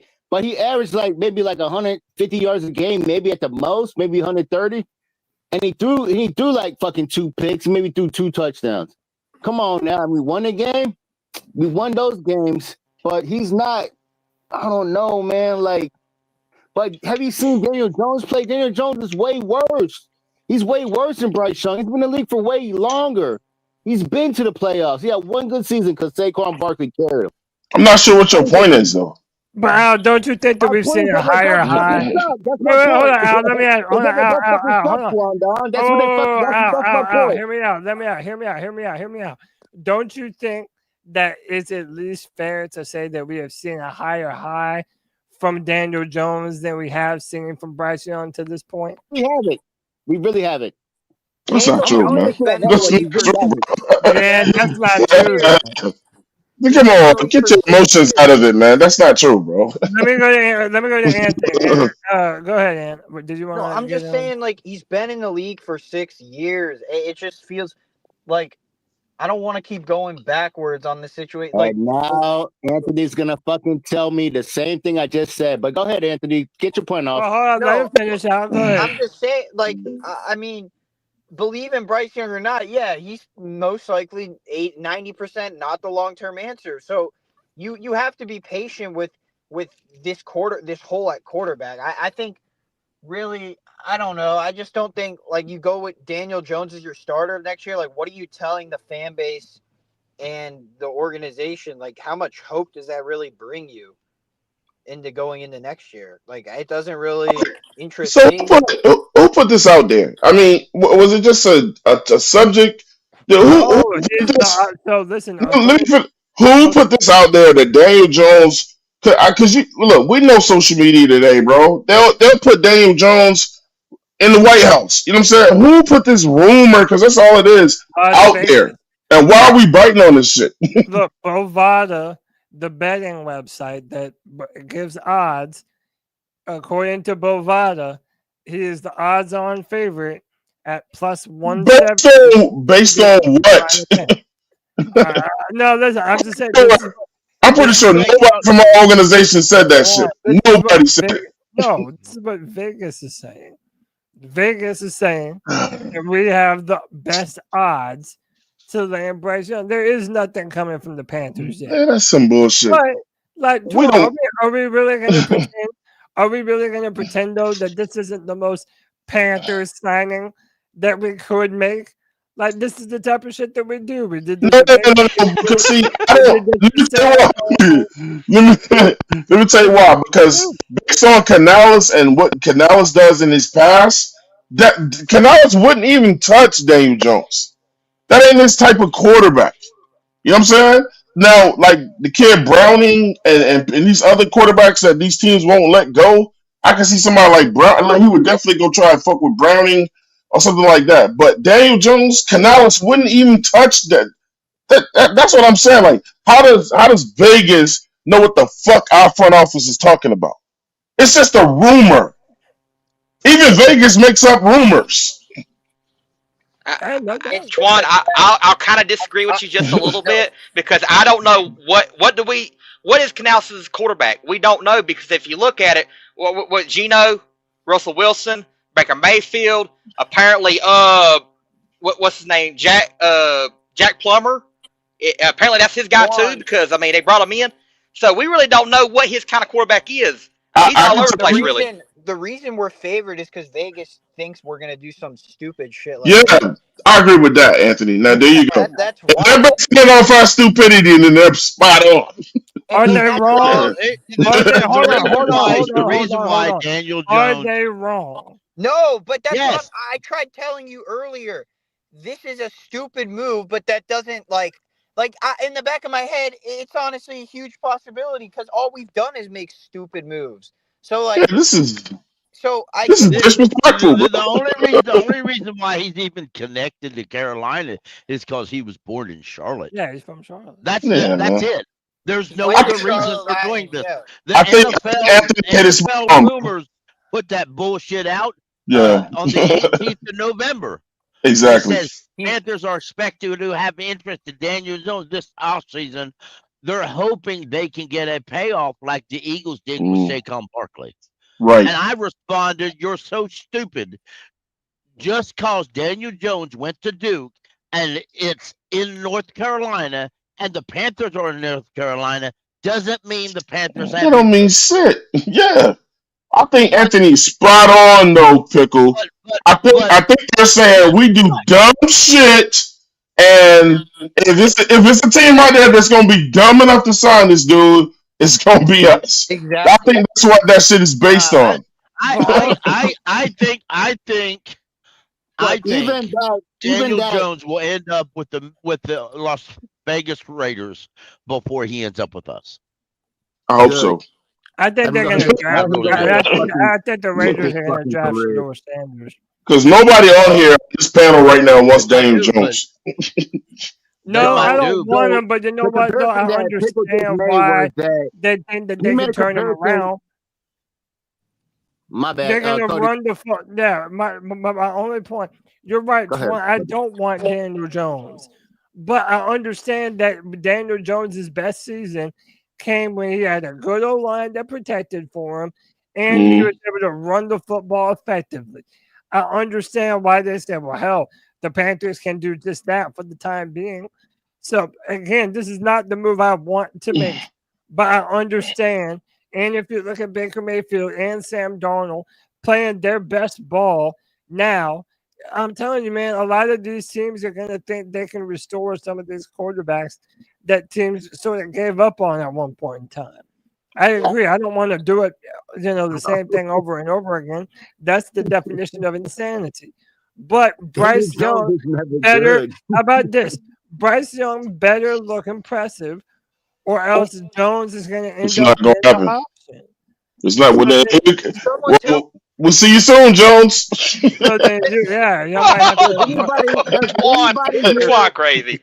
Does anybody remember Sam Darnold's first game ever in an NFL? It was like Monday night. And then he got mono the next week. Did he not win that game? Oh, he threw a pick. Yeah, they won, but he threw a pick six. But he threw a 7-yard pass on the first play of the game and fucking got a touchdown. It was real quick. Real quick. Hold on, Al, before we go forward. That's not nurtured. That's talent that's not nurtured. This is talent that's nurtured, and this talent that just fucking sucks, bro. It's like this just sucks. It's not you can't work with Daniel Jones. Yeah, you got one. Hold on, Al. Let me read some of the money real quick, bro. Oh, rest So listen, with the C3 Love Bomb at the $4.99. Says Panthers average 16.7 points a game. Kansas City Chiefs average 24 points a game. There's your ball game, folks. But not only does he drop love bombs, he fucks with the show and comes and speaks his mind. Red Swarm is in the building. Swarm, what's up, dude? I hope we beat y'all, Swarm. I really do. What's up, Cody? What's up, brothers, man? Yeah, I fuck with y'all hard, man. Y'all good people. I appreciate you, Swarm. I appreciate you, man. I don't care what they say about you, dog. You're my man, bro. You're my man. Yeah, thank you for the backhand slap, Cody. I appreciate it. Hey, man. At least I ain't said nothing about no Broncos and nothing like that. Come on, man. Damn. I was being cool. That's low hanging fruit right there. I was being cool. I knew it was coming. Yeah. Swarm, right now we're only 2 games. behind first? I think with 3. Yeah. I think with 3. All right, 3, whatever. Yeah. Give or take a 2. You never know, man. Nah. Hey, it's Might make us interesting. competitive. It's interesting. The thing I like though, man, and this is how I look at it. Not really surprised at the slide that my team is on. Really not. But what I like most is that we control our own destiny. The rest of the NFC South has to hope that some things fall y'all's way. So, you rather be in a position where you control your own destiny, man. So yeah.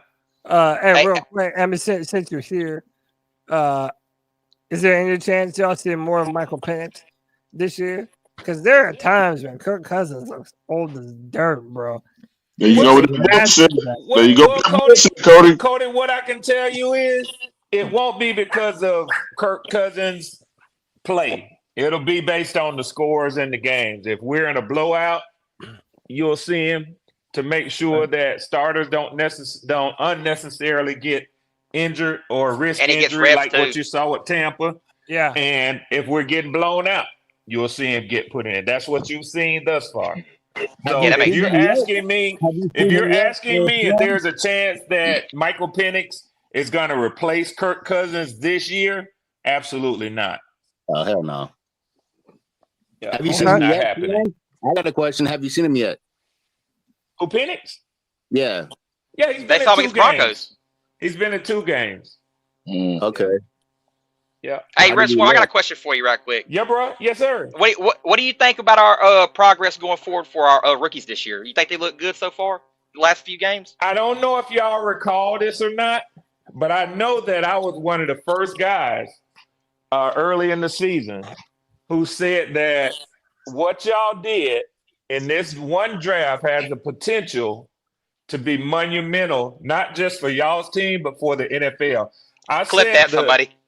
Yeah, I said the draft picks that y'all made with Jatavion, with Brooks, and with Xavier, it took us 3 years in consecutive draft picks. Now, our picks were higher, so that's one reason. They were all top 10 picks. And Bijan, Drake London, and Kyle Pitts, same position groups. But I said the guys that y'all drafted, looking at them in my evaluation, they have the ability to be that sort of draft, for a team that can be talked about moving forward. And people saying that year when Dan Morgan took those guys, that's what turned the Carolina Panthers around. Now, I still know that y'all got to get a quarterback, but those young rookies, hey, man, I ain't coming here to bullshit and just talk shit in front, man. Y'all got a hell of a crop with them boys, man. Yeah. That's what I'm saying. I appreciate that, Swarm. And Swarm, I don't know if you noticed, but this interior O-line that we've got, dude, we've been through 3 different centers, and not one of them has allowed a single sack. Yep. We have not only do we have a good offensive line, we have depth right now. Cody, go a little bit further than that. My bad. I was going to say some of that gave up pressures yet. Yeah, that's what I'm saying. Like, this O-line is beasting right now, and that's why I see why people think that, say, a Daniel Jones or whatever could be rejuvenated behind this O-line. But I think that's Robert Hunt is one of the best players in football right now. How about it? Robert Hunt is that dude. The dude is a freaking beast. And before I go any further, bro, this dude Kev is unhinged with this AI shit. Tell me I don't look like Josh Allen. Tell me I don't look like Josh Allen. You got a little bit of Josh in you. You got a little bit of Josh. Cody, you went back to college, man? You went back to college? Hey. When my Tigers call me, I come running, Swarm. That's all I know. I think he was meant to be a quarterback, Cody. I ain't gonna lie, bro. It looks the part, bro. It looks the part. That's what I'm saying, bro. I got the quarterback face. Hey, let's put it this way, Cody. I'd rather draft you than draft Carson Beck, and that's the truth. Hey, I'll take it, bro. That's a compliment. Damn, dog. That's a low blow. Hey, but listen, Cody. I agree with that. I would agree with that. Listening to y'all have this debate about Daniel Jones. Yeah. Go ahead. And I'm gonna tell you, I know Twan didn't like hearing that shit. It pissed him off. I could tell from his tone, man. And Pickle was kind of quiet, but I don't think Pickle fooling around with that idea either. Nobody But- is really. But it's logical, and let me tell you why. As an I outsider, agree. I think it's logical that they would Man, shut up. even deal with that sort of speculation. How many of y'all, in your honest opinion, think that y'all don't have to bring another quarterback onto y'all's roster next year, either through free agency or through the draft? There ain't They- nobody Well, over here. Go ahead. One time. Well, let me welcome in Pi. well.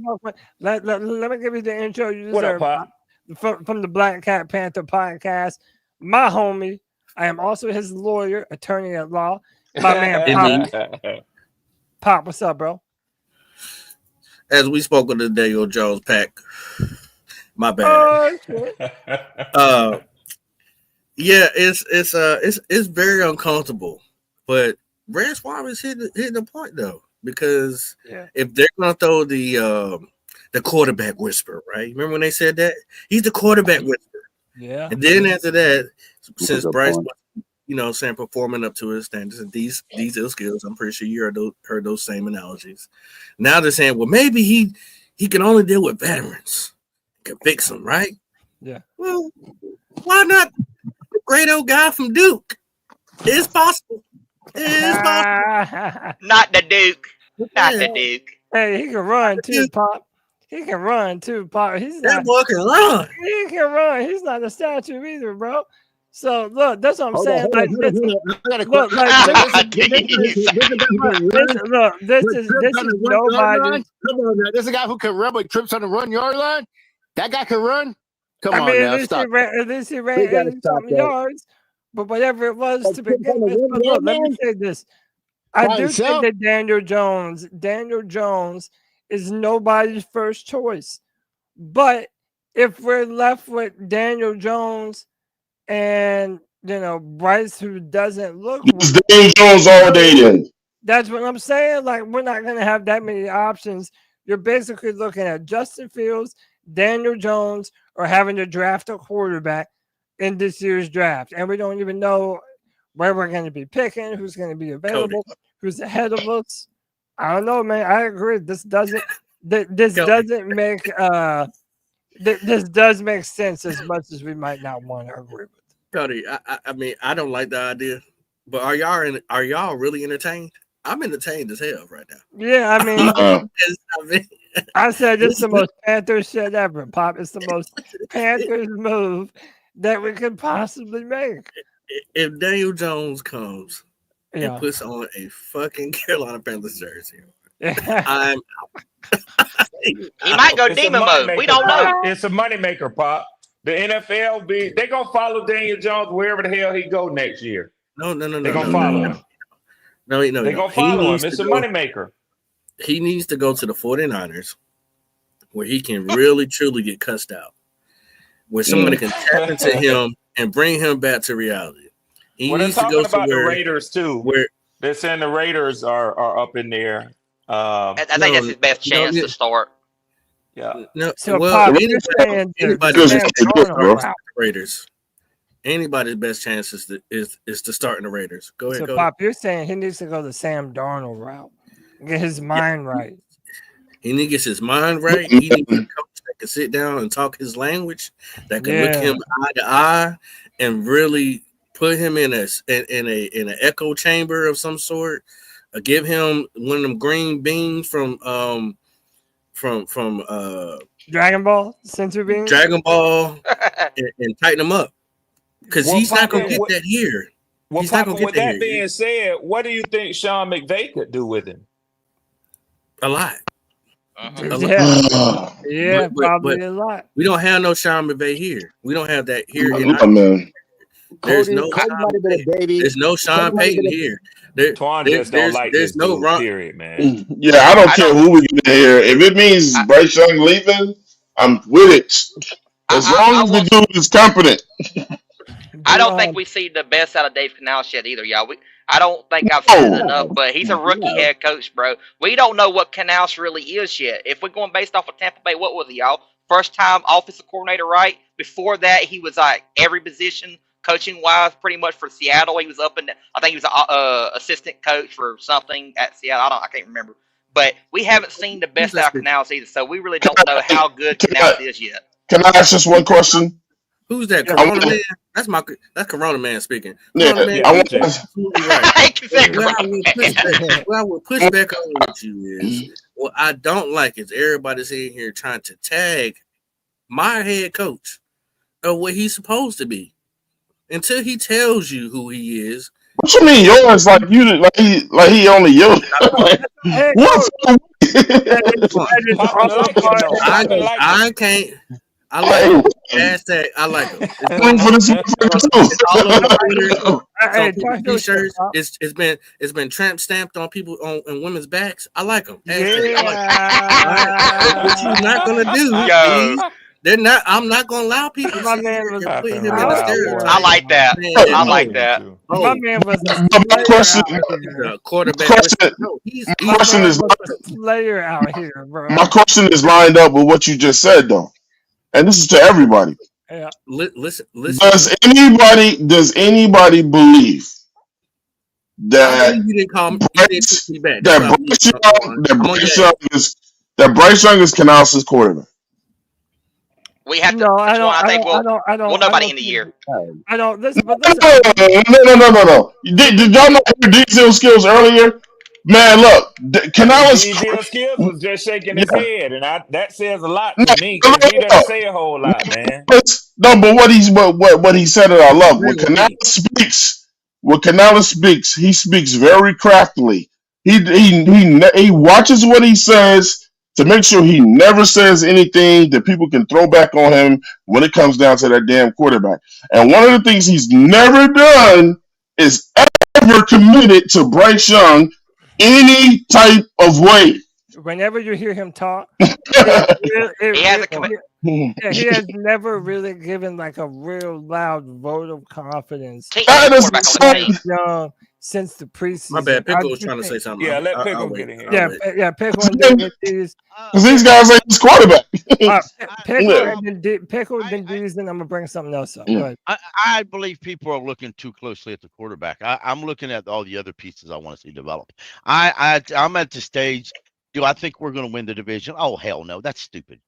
Okay, I really do. And we're not going to go undefeated. That's just dumb to me. Now, if y'all want to believe that, Merry Christmas to you. I hope you like some motherfuckers out here think that damn shit.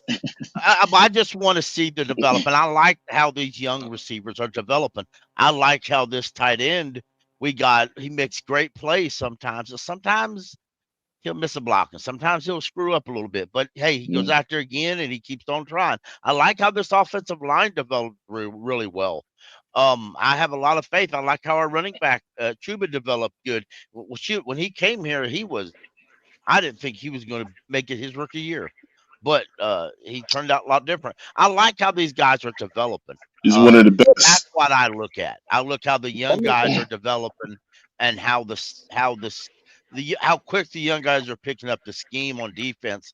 Because if they pick it up good enough, that means that they're smart enough to move on to the next scheme.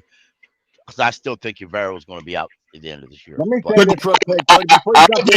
This is what we worried about. Twan, stop. So there was a skit on Key and Peele where, one of the. You told me to stop for the skit? Yeah. It was the black. He was Obama's interpreter, and Obama would be like saying all this proper shit, but then he had the one that was saying the shit that he really meant to say. Yeah, that he really meant. So this is what Canales is. Canales is like saying this shit, and what he really means is like Mike Secretary, we can't use him, and then he's throwing his ass, and he's doing all this extra shit. You know what I'm saying? Like this is what that is right now, bro. This is what that is right now. He's fucking talking all this shit, talking proper, but he's telling you we can't fucking use them. We can't fucking use none of these guys. Yep. None. We can't use none of these fucking guys, bro. That's what he's saying right now. I mean, and that's the best. When you say none of these guys, we talk about just talking about Daniel Jones and fucking Bryce Young. That's it. We can't use. I don't think David Canales is even look at Daniel Jones.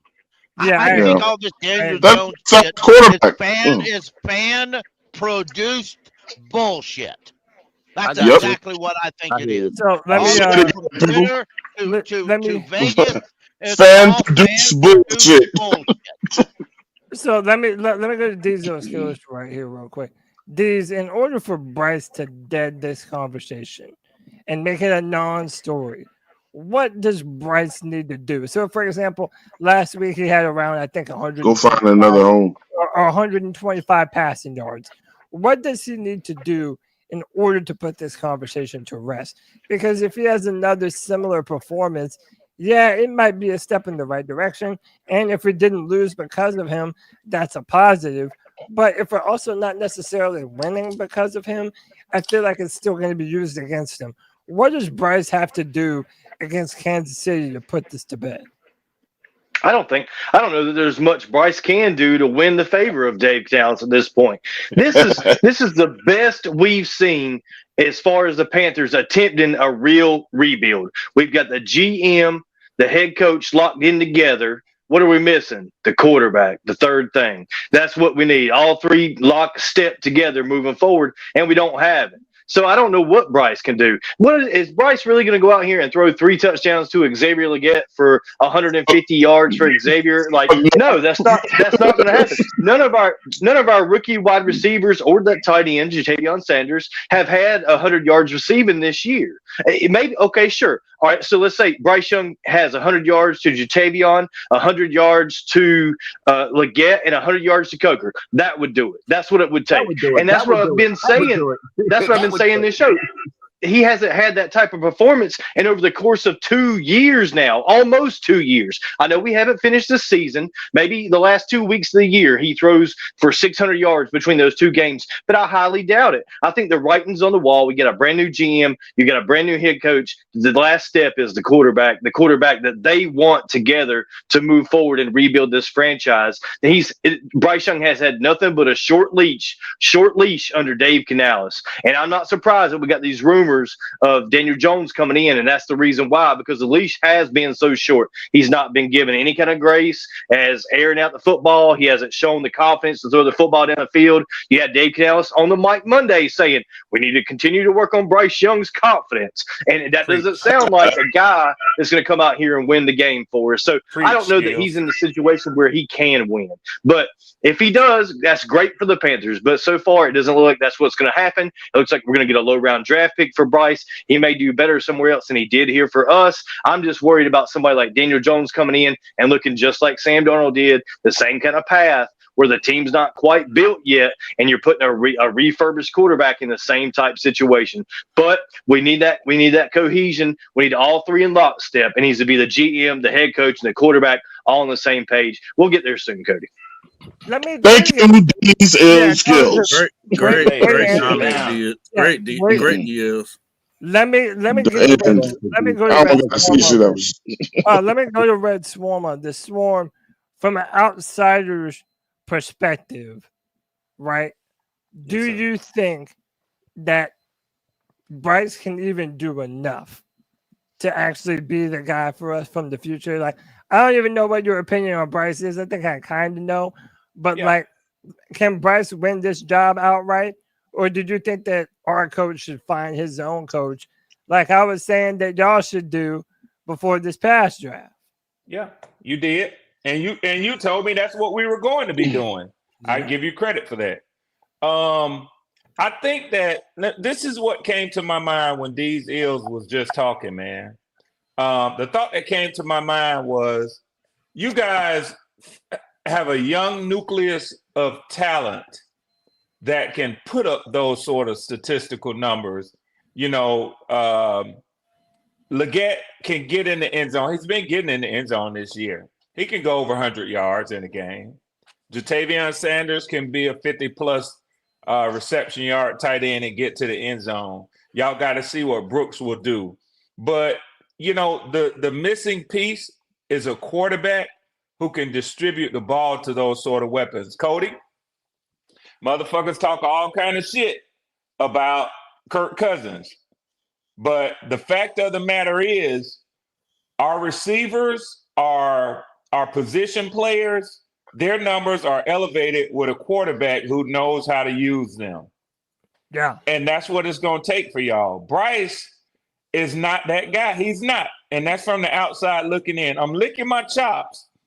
And you talking about becoming a bumbling, stumbling, laughing stock by bringing in Daniel Jones. I'm going to tell you what I'm loving and what I'm praying and what I'm hoping for is that y'all keep Bryce for at least 2 more years.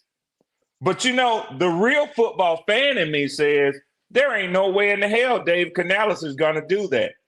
Bryce doesn't have the type of arm that Canales is used to in a quarterback. Do y'all know that right now Baker Mayfield and Geno Smith are in the top 5 in passing yards of quarterbacks, even without Dave Canales. So the fact of the matter is Canales had his success with those big arm quarterbacks. You telling me that he doesn't want another one to secure his job and his legacy as a head coach? He's going to get his quarterback.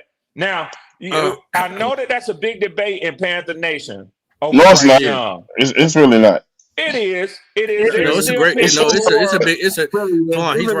Red's absolutely. It's a big debate. With that, it's not. Twan. Red is absolutely right. This is a big debate in the Carolina Panthers right now. It might be the biggest debate that we've ever had in the Panther fandom. Let me explain. Let me explain why I said that. Let me explain why I said that. Before you go, Twan. I'm gonna tell you why I'm 100% agreeing with what Red is saying, because we just seen last week, right, on the 704 Charlotte Bound show, breaking news, right? We discovered that you cannot buy a Cam Newton jersey on the CarolinaPanthers.com. Did we not see that? Do we not? Thinking about Bryce playing. Listen. That was fucked up. No, go ahead, the sailor. No, I'm not going. No, you finish. I'm just asking what does that have to do with? I can't finish if you cut me off though. Playing shitty. Well, You can't. Go ahead, Pop. You can't. No, but you want to. All right, go ahead, Pop. Go ahead. Oh no, let the Bryce level go ahead. No, I want to hear your. I wanted to hear where this was going. Go ahead. He threw me all the way off with my point. Go ahead, Pop. Go ahead. You were talking about no jerseys. You talking about no jerseys. Now go ahead, cook, Pop. At the end of the day, when you just Red just said here specifically just talked about the nucleus of what we're building right now. You got these young players that are young together, growing with each other, and you have a brand new coach, right? You have nobody to believe in, to lead these men. As a coach, you have to have faith in your number one guy. Your number one guy. Your number one guy doesn't have a jersey that could be bought off the Carolina fucking Panthers website. That says a lot. Your number one guy right now has this jersey up there and he ain't showed you nothing. Showed you absolutely nothing. So we're waiting to see if Canales is ever going to get his guy or is he going to lose his job? Because if we're going to bring in somebody like Mr. Duke,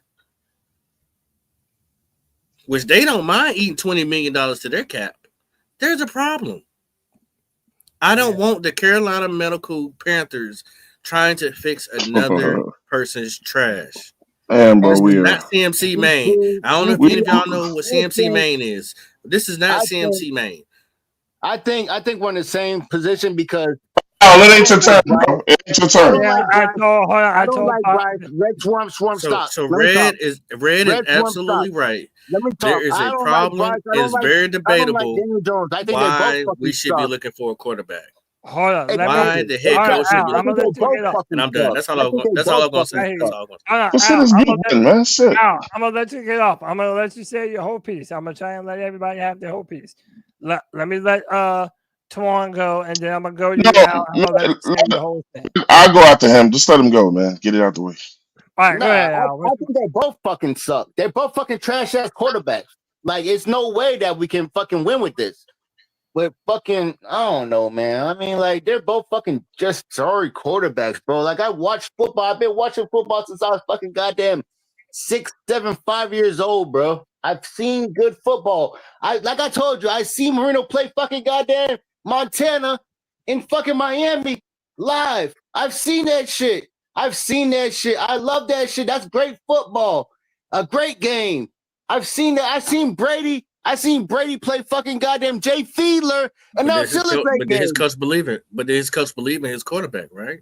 They believe in Jay Fiedler. They fucking definitely believe in Jay Fiedler. They fucking that's the point. Why are you so emotional, bro? Are you fucking Why are you so emotional? Well, you must be fucking stupid, bro. You must Al, not watch fucking football, bro. You gotta More emotional, bro. Al, you gotta put your foot back on sand. You've been out there in the sea for a little too long. Take a breath. Take a breath. Relax. I'm gonna let everybody speak, but don't be throwing around insults and nothing. It's cool. Chill out. Let me welcome in a brand new person to the show. Emotional. Let me welcome in a brand new person to the show. We got Michael Lionheart on the Friday Free For All. Michael, how are you, brother? I'm doing fine, brother. How about yourself? I'm doing great. Thank you for joining the Free For All, man. We appreciate you being a part of the I'm glad to be here for the Free For All. Listen, this team needs to get rid of these niggers. Making me sick. Whoa. Oh, you're out of there. You're out of there. That shit don't, that's a relative term. I mean, motherfuckers ain't it really is. Skin. Twan, I hear you. I know Twan ain't gonna stand for 1 minute of it. But that's a relative term. Let me just say, apologies. Had no idea that whoever the fuck that was. No, Cody. There's no need to respond or apologize because he's my right. Bad. And you're right, Cody. You run your shit, man. My bad, man. If you don't have the knowledge to sit here to help out this team, and you're incompetent, and you're being ignorant, then some people will label you as that. You ain't unintelligent. You could be labeled as that. So kudos to you, brother. Let me do this real quick from my perspective, Cody. I want to just say something real fast, Cody, and I'll be done with that bullshit that he just tried. Let me just say though, we don't tolerate that shit. If you come on here, absolutely not, shouting slurs or showing your naked self, we're gonna fucking kick you off at the quickness. Again, apologies to anyone who had to hear that. Go ahead, Swarm. So I just wanted to say this. Somebody said something about 2 days ago that I heard, and I can't believe at my age that I just put this piece together. It was an older white gentleman. It was another podcast I was looking at, and somebody said that he was a racist. And he said, I'm not a racist. He got pissed off about it. He said, I might be prejudiced against certain behaviors and certain groups within a particular race, but I don't hate any one race as a whole. That's what a racist is. A racist hates everyone of a particular race. Now, the reason that I know I'm not a racist, and I am very, at times, prejudiced against certain groups, maybe I'm not gonna say any of them. Hey, Cody, I'm gonna catch y'all later, bro. I don't want to paint myself. All right, hey, Twan. Hey, hold on before you go, bro. Hey, I just want to. No, hold on, y'all. I just want to tell Twan, bro. I'm sorry that we had somebody come in there. Hey, Twan said, "Fuck so, Cody, I'm gonna be quick. Because he helped me to develop a new understanding and definition of how people look at things. So I have no tolerance for racist. Somebody who hates. Al, hold on, Al. I have no tolerance for somebody who hates a whole race of people, but I can even deal with somebody who's prejudiced because we could talk about the differences that we see in certain groups of things and people. Now, when it comes to that word that he used, if he thinks that relates to all black people, what my strategy has been for some time now is to take that sting and that power away from that word, because you ain't talking to me with that derogatory term. You're right. And listen, Ray, let me ask you a question. When you in battle, right, and you at war, you got bullets spraying across. And I'm a combat veteran as well. Proudly. I bet you ain't saying that beside your fellas. So this is a person that hasn't seen nothing, doesn't appreciate life, doesn't appreciate human beings. Well, at the end of the day, that's why he can't. He thought he was gonna come up here and stop the C3 podcast, Panther podcast, free for all show, and you can never do that. Hell You can no. never do And that. by the way, I Hey, agree with but- I agree with my big Jordan in the chat. He says he wins when we make the pod about him. So That's fuck true. that That's asshole. true. The free for all is for absolutely everybody. We love everybody and welcome everybody over here. And that again, was I the will best I will way I to will, I will do my That's the I best will way make to sure I do my absolutely put best it. to hold on, Al. You let me finish, bro. Sorry, I'm gonna brother. do my best to make sure I better screen people Sorry, brother. before I just Sorry, let brother. folks on. Again, you know what? We had been like over a year now without anyone bombing the free for all with some dumb shit like that. It only takes one time, bro. But anyway, listen, I want to move this back to the Panthers conversation because something very big is happening this Sunday, and it'll be our first look at Jonathan Brooks. Now, I don't know about y'all. I'm gonna talk about that. Ooh. I don't know about y'all, but I'm pumped about this shit. I feel like we have an opportunity to have a dynamic 1-2 punch out of the backfield with Chuba Hubbard and Jonathan Brooks. This O-line is beasting. What do y'all feel is reasonable to expect from Jonathan Brooks this Sunday? Who want to go first? Who want to go first? Because I got to I apologize. do. All right, go ahead, Go ahead, Kyle. go ahead. We'll go Kyle, then Pop. All right. So my thing is with Brooks is he don't even need to show me nothing his first game. Like I have the feeling that we gave grace to Leggett in his first game. We gave grace to Jatavion his first game. We gave grace to Trevin his first game. So like Brooks doesn't need to show me a whole lot on Sunday, but he needs to show me that he's ready. I just need to see the physicality. I need to see him take a hit. I need to see him put somebody on the ground. I need to see, that nastiness that we drafted him for. Yards, snaps, that really don't matter too much to me. I just want to see the physicality because he's coming off of ACL, so I want to be able to see him make the cuts. Be able to work his way through the line, all that stuff. And G, you didn't miss nothing. Just a bunch of hateful ass shit. Yeah, straight up. Go ahead, Pop. If my constituent lawyer, if you could you please pull up Xavier Leggett's interview? He does talk about the new running back that's been upgraded to the roster. I don't know if you can find it. In you can do that for me, lawyer. Bring up the evidence in the locker room. The locker room, maybe. Bring up. All right, bring up Brett, give me some time to pull it up. So why are you doing that, sir? Yeah. As my lawyer goes back into the files and does his thing, I have been a person that I like energy, right? And to this last interview I seen with Jonathan Brooks, he showed me a little bit more of saying I'm ready to go. Because before it was kind of lackadaisical. I like a guy, especially at a running back position, a little more aggressive, a little more confident. And I understand he came off of a major injury. He wasn't talking with confidence. But if he comes out here, this last interview made me think like maybe he can do something. And then after hearing Leggett say what he said, that's with him all the time, man, we might have a problem. I don't know yet. I hope we do. But hey, please make this second round while we moved up in the second round pick to come get you worth it. Please, man. Don't let we need 4 picks. I said it earlier. We need at least 4 of these picks to be a banger. So far, Trevor Wallace has been good. So far, Xavier Leggett's been decent. So far, we didn't even know Jalen Coker was going to be like that, but he's been amazing so far. And then you got Sanders. Yes, Sanders. 4 freaking rookies, 1 undrafted. I mean, let's get the 5th one. If he comes out here and hit me with a 40-yard banger, I cheat. Pickle, I see you smiling over there, Pickle. I don't know what you're smiling about. I don't know if you just seen like some ice cream come across your screen or what.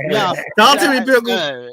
I tell you why I'm smiling is because I cheat, my friend. When you say Kyle said 5th, dude, we drafted a 7th round linebacker that turned out to be crap, and we ended up trading him to Seattle for this corner. We all said, who the fuck's this?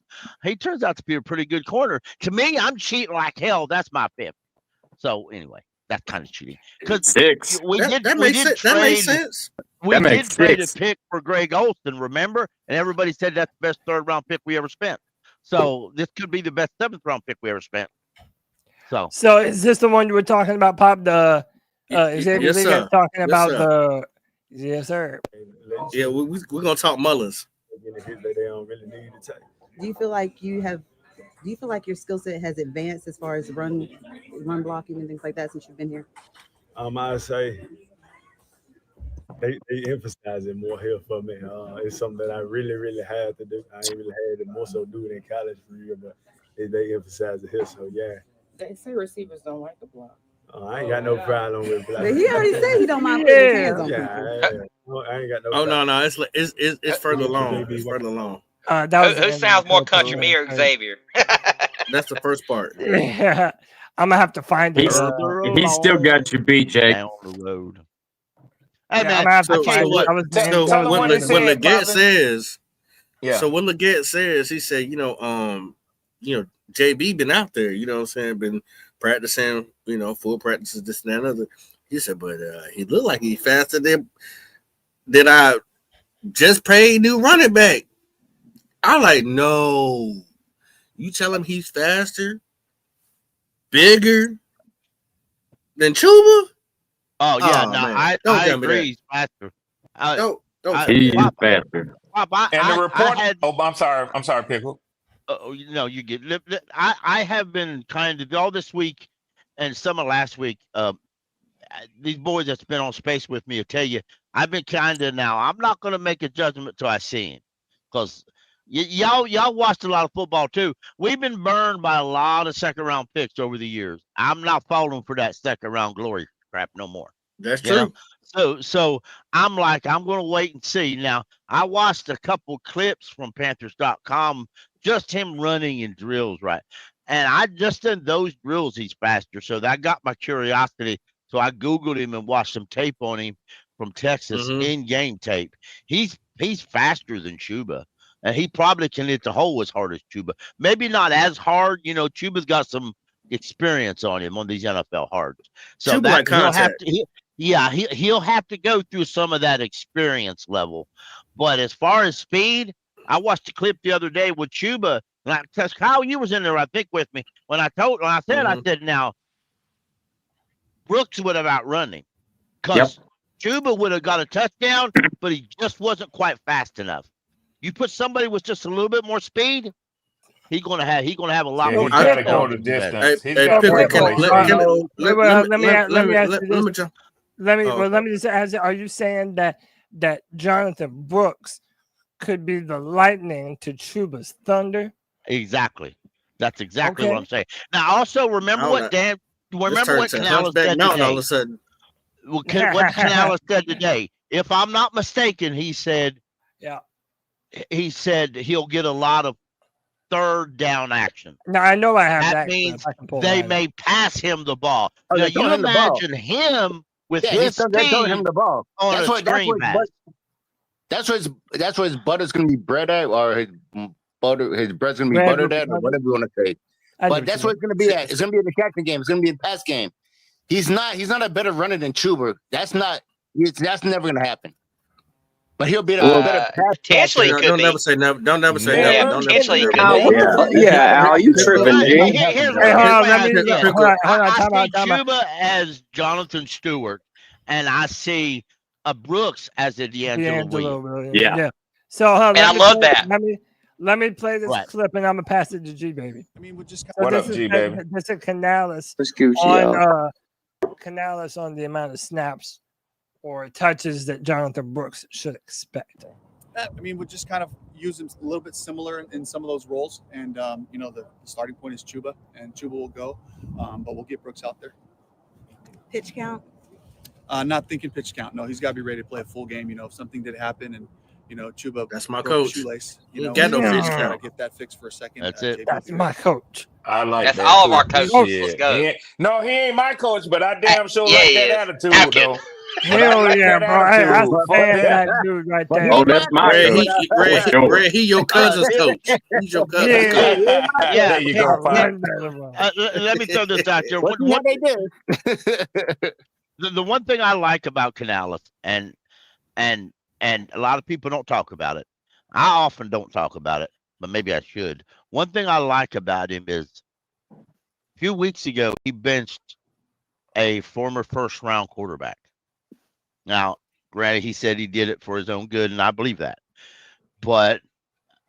And y'all, I don't see anybody on this team that man's not afraid to bench for whatever reason he chooses. I mean, we're talking about Josh Rosen, dude. Come on now. I love that about him, though. And by the way, Josh Rosen now. Come on now, Look, bro. I'm not talking about Josh Rosen. I'm How talking about about this, a man? head coach who's not afraid to bench a quarterback for the betterment of the team. And He's not afraid to And bench how about this? If a Bryce Young veteran is, player for a if betterment. Bryce Young is playing better, hold on. If Bryce Young is He's a playing veteran right better, now. it's because Dave Canales had the balls to bench him, Exactly. and now Bryce feels like his job is on the line, and now you're starting to see the best of Bryce.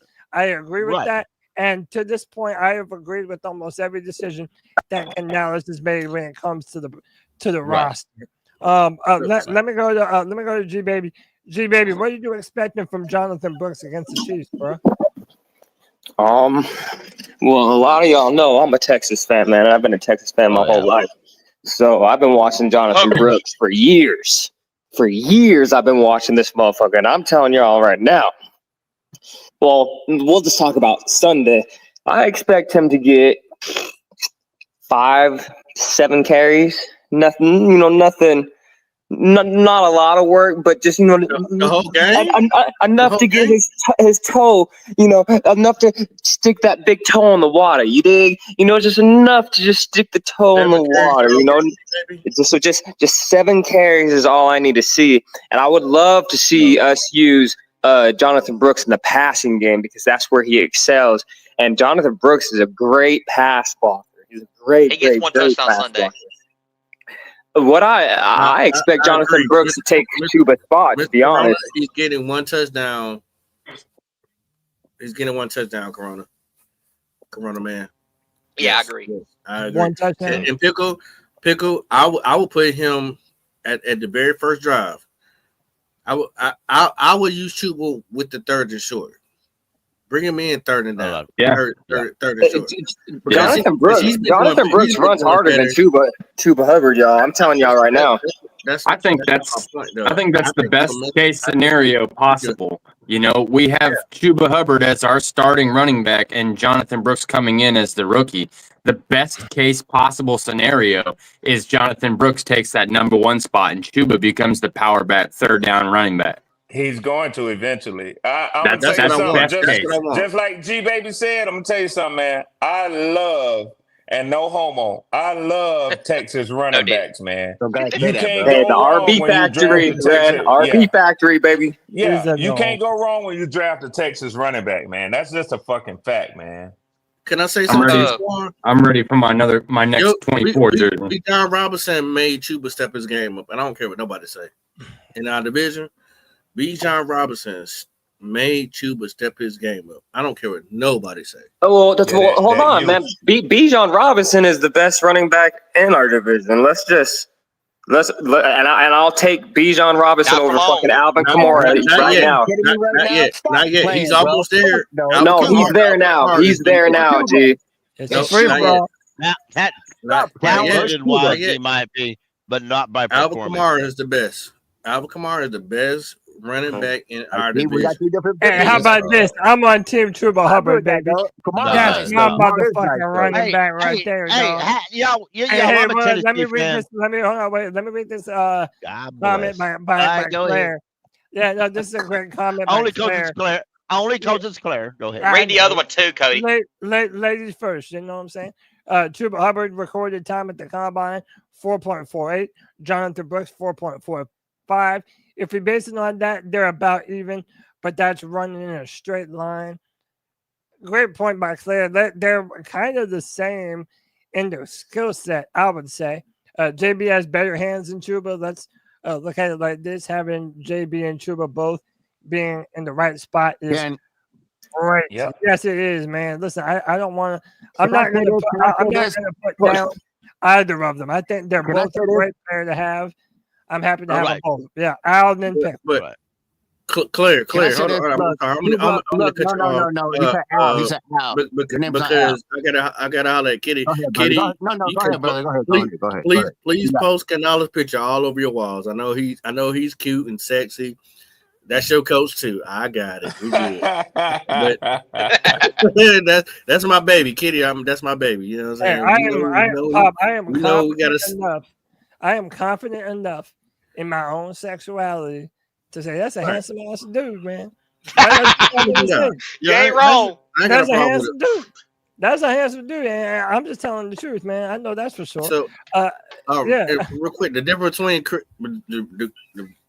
between Jonathan Brooks and Chuba, where Jonathan Brooks is probably far ahead than Chuba is. Jonathan Brooks has better vision.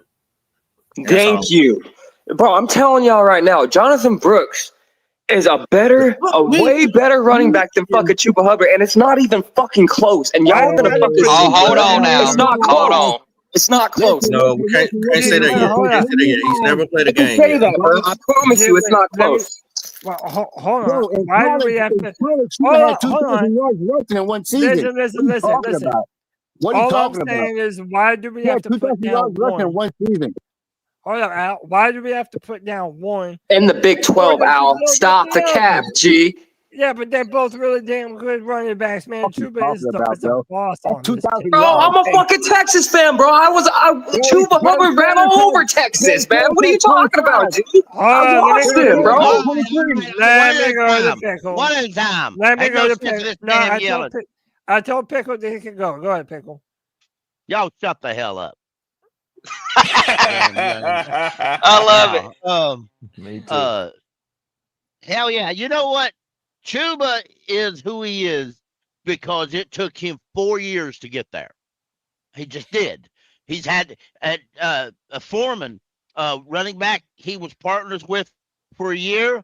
I think he learned a lot. Chuba was a different running back after he met that individual and worked with him. Go back and look. He was a totally different running back the short time Foreman was with him. Now, that being said, Chuba found himself and he found who he is. That's not being disrespectful to Jonathan Brooks. The contract Chuba signs, essentially like the other contracts, you can get rid of Chuba extremely easy after a couple of years. That's the design of the contract. Just like Kirk Cousins' contract is. It's designed a certain way toward the team to alleviate themselves as this individual by a trade or cut or either way you have it after a couple of years. Now, that being said, that way if Jonathan Brooks breaks out like G-Baby want, then you got that. If Brooks stumbles like some rookies do, then you know what you got? You still got the vet Chuba Hubbard to help you along. Yeah. And you never injuries are a bitch, y'all. You know how the NFL is. Yes, they are. If something happens at the beginning of next year and one of them's out for a couple of weeks, we're going to be damn well glad we got the other. That's a fact. Hey, can I ask you a quick question, Cody, before somebody else jumps in? Yeah, go ahead. And this is for the whole panel. I just had a thought while y'all was running off and trying to do the comparison, and I'm not getting in that debate because I'm outnumbered. But I do feel safe in saying this. I don't see another division in the entire NFL that has a stable of running backs as deep as the NFC South. Now, the NFC West is pretty loaded at their just number one position. But every team in our freaking division has depth at the running back position, man. Even somebody said Bucky Brooks, and it got me to thinking at Tampa. They got a hell of a running back stable over there. Taysom Hill over there with Kamara. Hell yeah. Yeah, he's good. He's a good running back. Y'all got a two-headed monster now, and man, it's deep in the NFC South, man. It really is. And look, I've been trying to say the whole night though, Red, was that you don't know what Brooks is gonna do. We haven't seen him play one fucking snap. I've seen him play his whole fucking career. I know what he's gonna do, Al. I know, bro. I understand. Dude, Chuba is a good running back. He's not a great running back, bro. Yeah, He's a I good I think he's fucking running great. back, Now, but he's hold not a on, great hold on, running G. back. I think he's a great running back. He's not a great running back, bro. Bro, you're about to fucking But $2,500 for fucking college in your last season and fucking be trash. You don't do that. That's not what you do.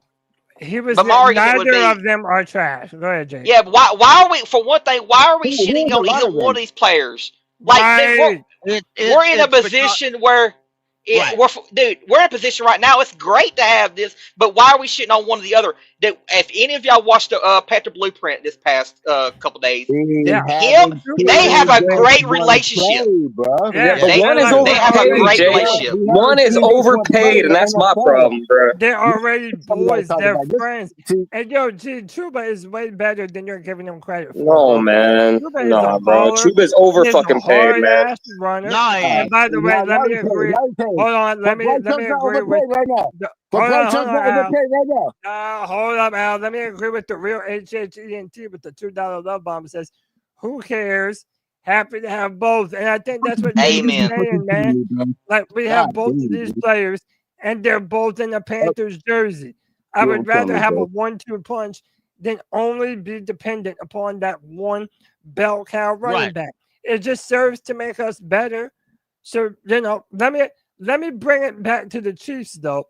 Underdog Fantasy has Jonathan Brooks at 0.5 rushing or receiving touchdowns. And they have him at 0.5 as the first touchdown score. So even Underdog is not necessarily keeping all the numbers on him. But again, it's his first time up. What is a reasonable set of expectations for Jonathan Brooks? What are y'all hoping to see from his performance? I got a question real quick before you answer the question. Now, when Pacheco comes back in a week and Kareem Hunt is there, who's a better running back combo? Who's a better running combo? Now answer the question honestly. Who's better? Between the fucking Chiefs and the fucking goddamn Panthers, who's a better running back combo? What in a couple weeks? What the fuck does it matter? No. We're not playing Pacheco. Let the host run the show. And we're not playing bullshit. Al. You gotta quit talking over everybody, man. It's a bunch of fucking garbage. Everybody needs to cool out one at a time. Nobody can hear everybody if we're all screaming over each other. I can't believe Chuba has this many defenders, bro. Like, I really can't. I can't believe it. This is crazy to me, bro. Why would he not? Stupid, dude. I'm not even shitting on Chuba, but Chuba is a good running back. I'm not shitting on him, bro. All right. So when Pacheco and Kareem Hunt are together, who's better? Pacheco. We're not playing Pacheco. We're not playing him. That's the fucking question. I'm gonna answer. I'm not talking about fucking 3 years from now. I'm talking about right now. Who's gonna be better? Who's gonna be better? You can't answer the fucking question. Nobody joining Look. We're gonna keep it on this matchup. Listen, we're gonna keep it on this matchup. Retard, dude. Why are y'all listening? All right, I'm gonna put Al in the background for a little bit until Al can play cool.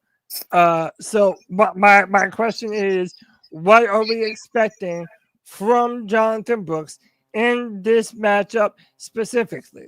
Because G-Baby, hold on, G-Baby, you're saying that, like, Jonathan's way better and shit. Okay, so what are you expecting numbers-wise from Jonathan? I expect 5 to 7 carries, 34, 30. I'll say 30 rushing yards, between 30, 40 rushing yards, a couple of catches, just something light, nothing heavy, man.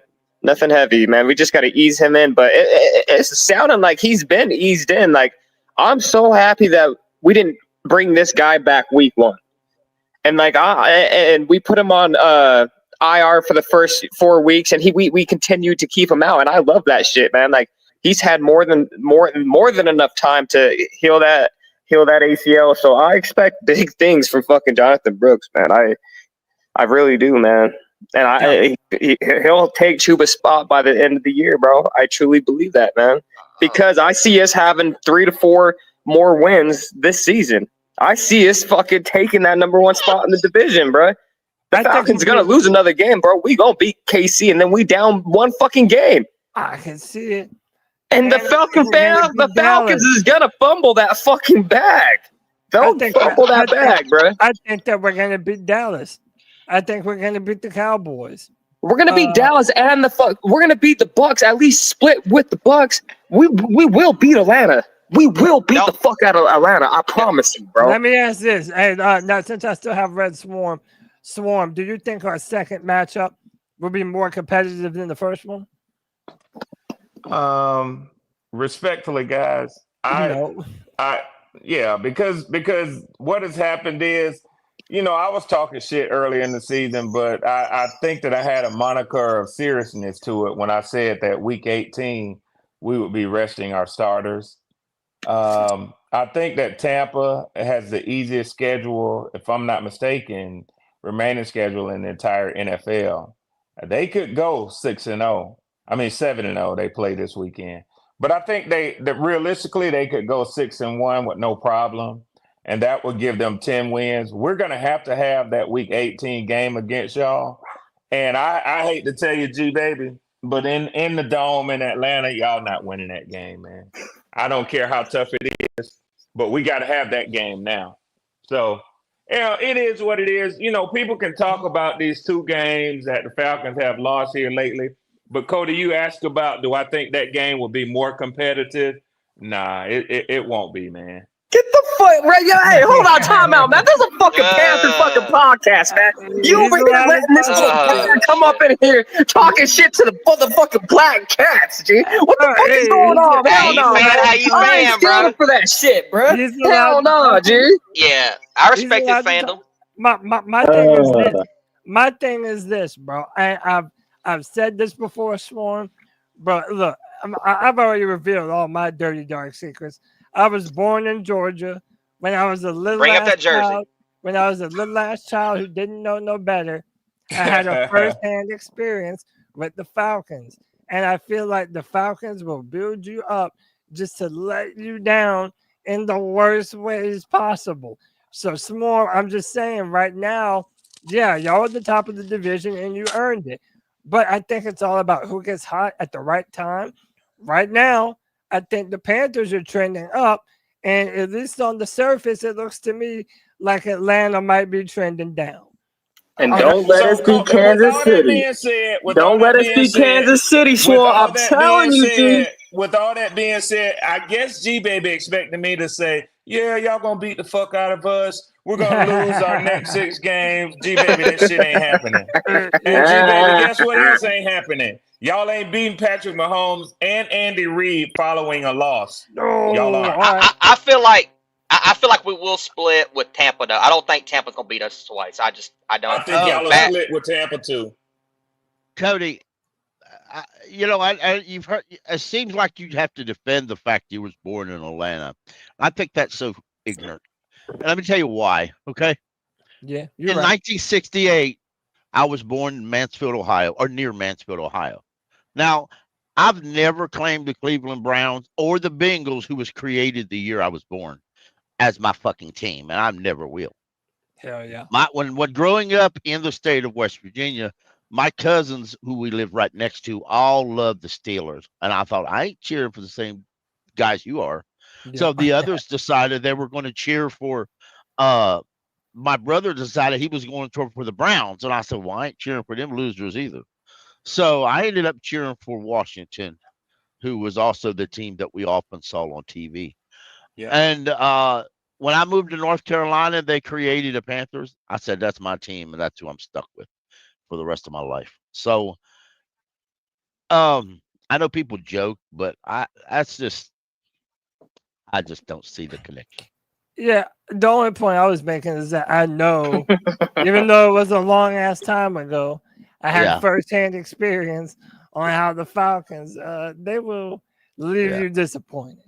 That's all I'm saying, man. Yeah. But I do think that there's right truth now, to that, Cody. And you know, so that G Baby don't think that all I do is fan for my team.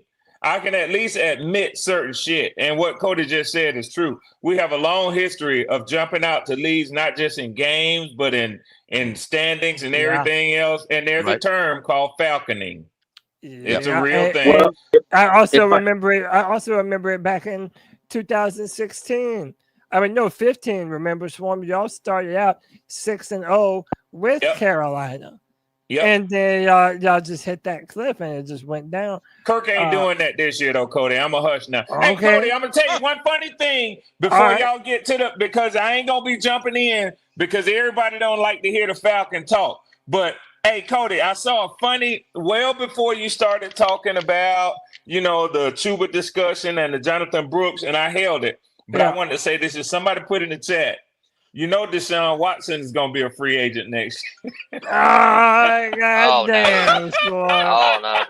All right, Clemson, I got to hit Cody with that one. So, all right, y'all say good night to Red Swarm. It's been fun having you in the show, bro. I'm about to get your ass out of here, dog.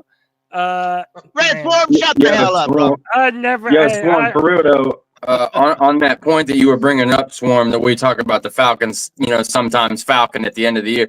That's an NFC South problem, if you want to be really honest. Like, I'm a Panthers fan, true, and I'll never be a fan of another team, after I left the first bullshit team I liked. But the NFC South, when they have a game that they need to win to get in the playoffs, they usually lose it. It's anybody's game, really. Yeah, I mean, we have a bad history of that, too. Tampa, New Orleans, all of them, man. I think started it. David Newton started it. It might just because we're all NFC South fans or whatever, but I just feel like the NFL in general is a lot better when our division is really competitive. I feel like the NFL is more on fire, more talked about.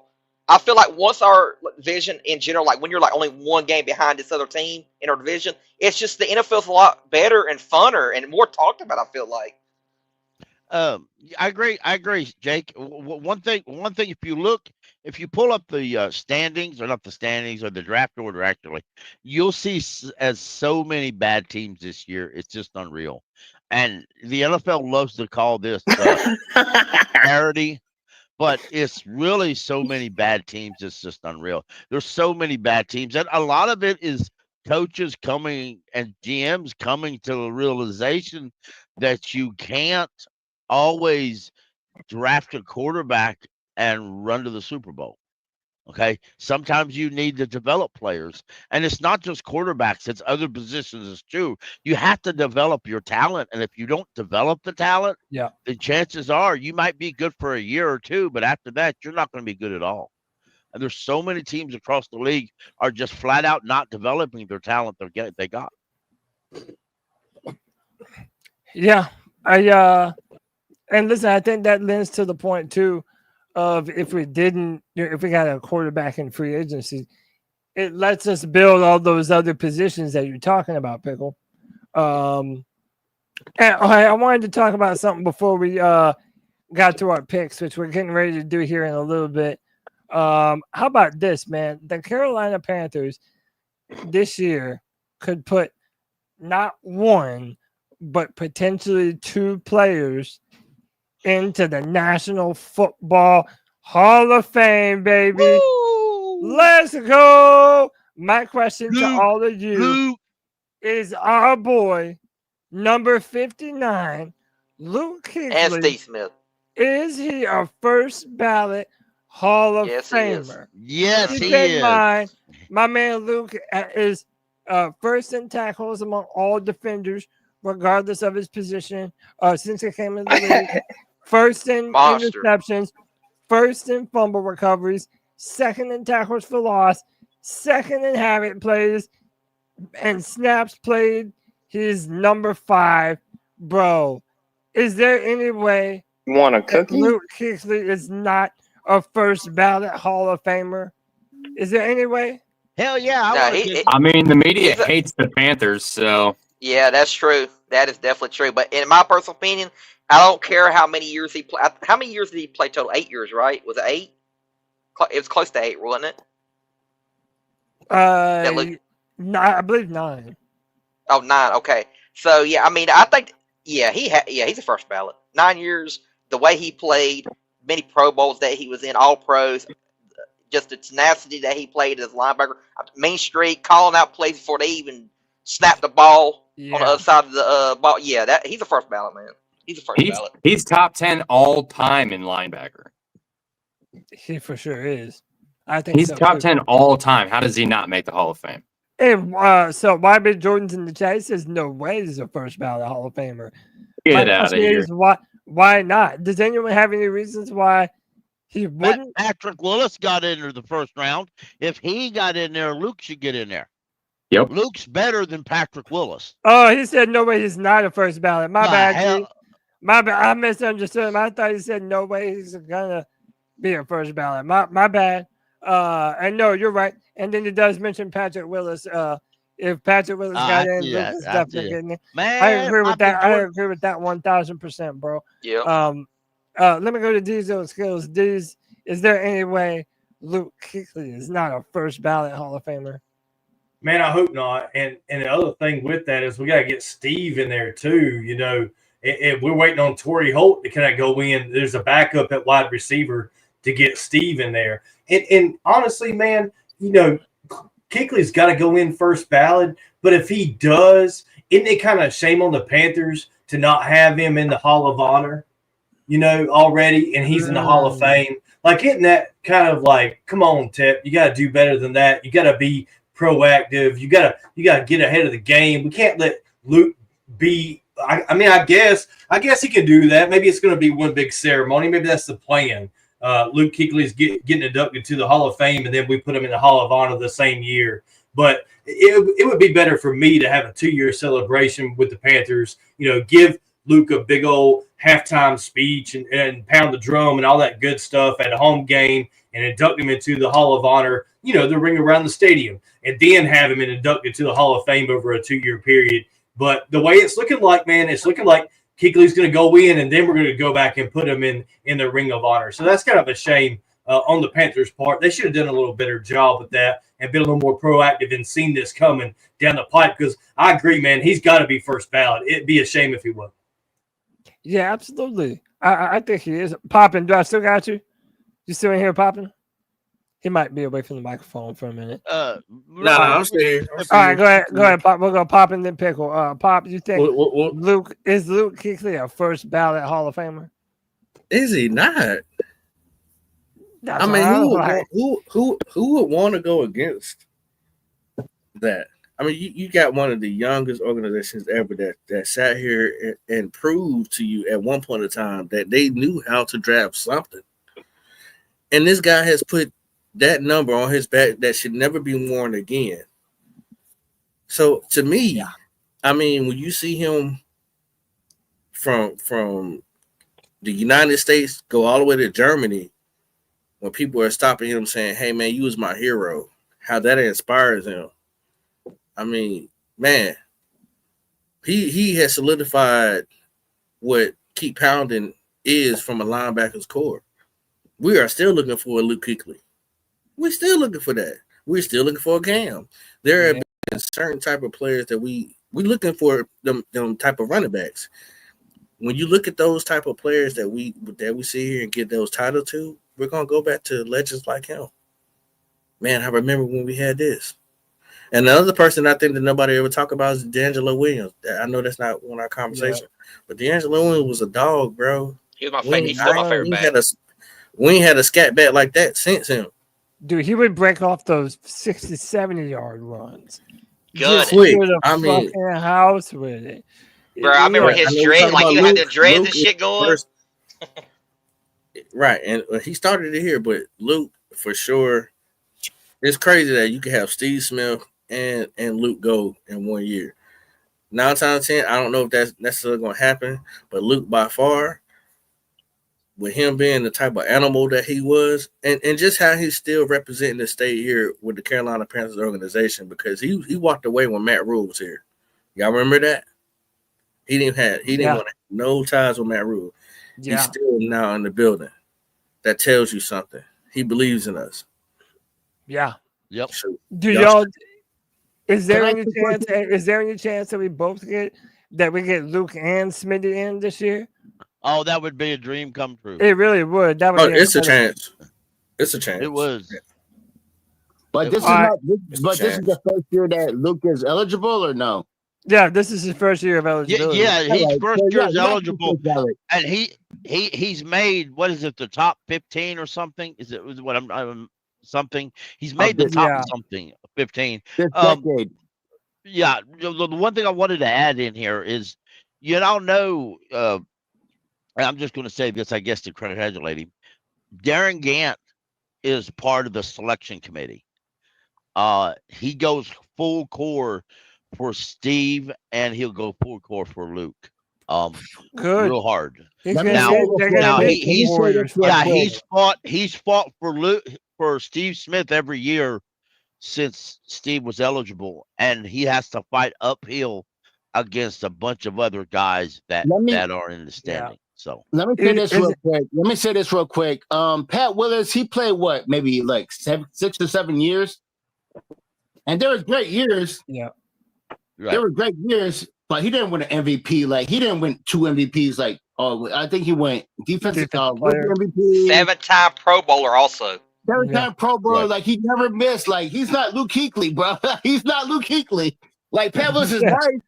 I know Pat Willis is nice, but he's not Luke Kuechly. Their stats are very, very similar, but I agree with you, Al. There's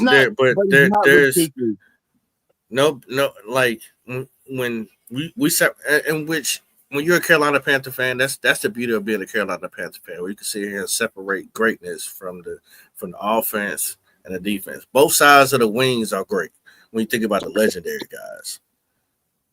59 jersey should never be worn again. I agree. And he was a fucking problem. Monster. Period. Yeah, he was. He was a super problem. I miss him, and I miss Thomas Davis on this team so much, bro. Yeah. Those two, they I miss Greg Olsen. I miss Tad Ginn. I miss Lotto. I know, man. I miss that whole. Julius Peppers. Luke Kuechly should be a first ballot Hall of Famer. If Pat was in the first ballot, Luke Kuechly should be the first ballot because they're the same fucking player, but Luke Kuechly was better. Yeah, absolutely. I agree. I agree. I agree with you on that. Hey, is there any more thoughts that people would like to make on either Luke or Smitty? Do you think either of them get in, or anything you want to say? They both should be in this year. They should be. I think Luke has the highest chance to get in because Torrey Holt is still sitting there with Steve Smith. They literally have damn near almost the exact numbers. I think it's Torrey Holt that I'm thinking about. Yes. Yeah. The coach. Yeah, it is. They literally have the exact freaking numbers. What are you talking about, bro? Everything, Al. Gotta look it up. They're damn near exact. What are you talking about? You talking about receivers or linebackers? No, I'm talking about Steve Smith. He's talking about Steve Smith. He's talking about wide receivers. Yeah, just in general. Are Luke Kuechly and Steve Smith gonna be in the Hall of Fame? Linebackers? There's no question that I feel like he should not make it. And I think that's why no shade to Steve Smith, but I think that's why he's been on his tour that he's been doing, showing his dedication to the Carolina Panthers. Yeah, and it's just kind of shame on the NFL, and it's kind of shame on the Hall of Fame for not allowing more players in. Pickles talked about this before. They should let more in per year. We shouldn't have this backlog of wide receivers that belong in the Hall of Fame waiting for this type of thing to happen. So if Steve Smith going in at the same time as Luke Kuechly, it's kind of unfair to us as Panthers fans. We should get separate years. Steve should have already went into the Hall of Fame. We should already celebrated him being into the Hall of Fame. Before. Yeah, separate from Luke Kuechly. So it's just Peppers should have went the year before, and then Steve Smith should have went this year, and then Luke Kuechly this year. I agree 100%. They need to change the rules up there at the Hall of Fame, let more in to get this backlog of players resolved. And they haven't done anything to change the rules or make anything better there. And I wish they would, Jake. Yeah. I got a question for you, these skills. Are they trying to erase Panther history? They're always trying to do that. No, that's crazy because Steve Smith won the Triple Crown on a team that ran the football the majority of the time. Like, how do you not put him in the Hall of Fame? Like, that's ridiculous. Yeah. I, But here, boys. Once again, Well, let me go, Jake, and then I'm gonna get everyone's predictions, and we're gonna get out of here. the whole Torrey Holt, Steve Smith comparison. I just want to do stat comparison. It's real quick. Steve Smith has 1,000 yards more than Torrey Holt. My bad, I keep on saying his name wrong. Torrey Holt. He has 1,000 yards more, and he also has 6 touchdowns more than Torrey Holt. So I mean, it is comparison. They do have similar stats, but if you're going to compare their stats wise history, I think you got to give the edge just a little bit more. I might be wrong. I might be wrong on the player Corona guy. It might be somebody else that I'm thinking of, but it's somebody else that has damn near identical. I think it might be the Pro Bowls. I have to look at. I got to look at who's all up for the Pro Bowl. Oh, C3 Corona Jake. Yeah, Corona Jake. I'm not drinking Corona tonight, though. I'm drinking Guinness. Yeah. That's what's up. That's what's up. All right, man. Well, look, let's get to our predictions. This is the matchup that we've been waiting for. This will be a real test of who the Carolina Panthers are as a football team. Al the Sailor, I'm going to come to you first, bro. Give me your final score, who wins, and who's the player of the game, bro. Al the Sailor, you with me? The one time I want Al to talk, and now he don't. Put the crap down. I'm saying. No. Let me go to my man Kyle.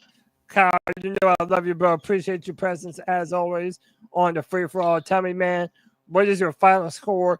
Who's gonna take home the W, and who gets the player of the game, bro? Absolutely, Cody. Thank you for having me. Just another great Friday hanging out with the boys. Appreciate all y'all for being on here and having this wonderful conversation.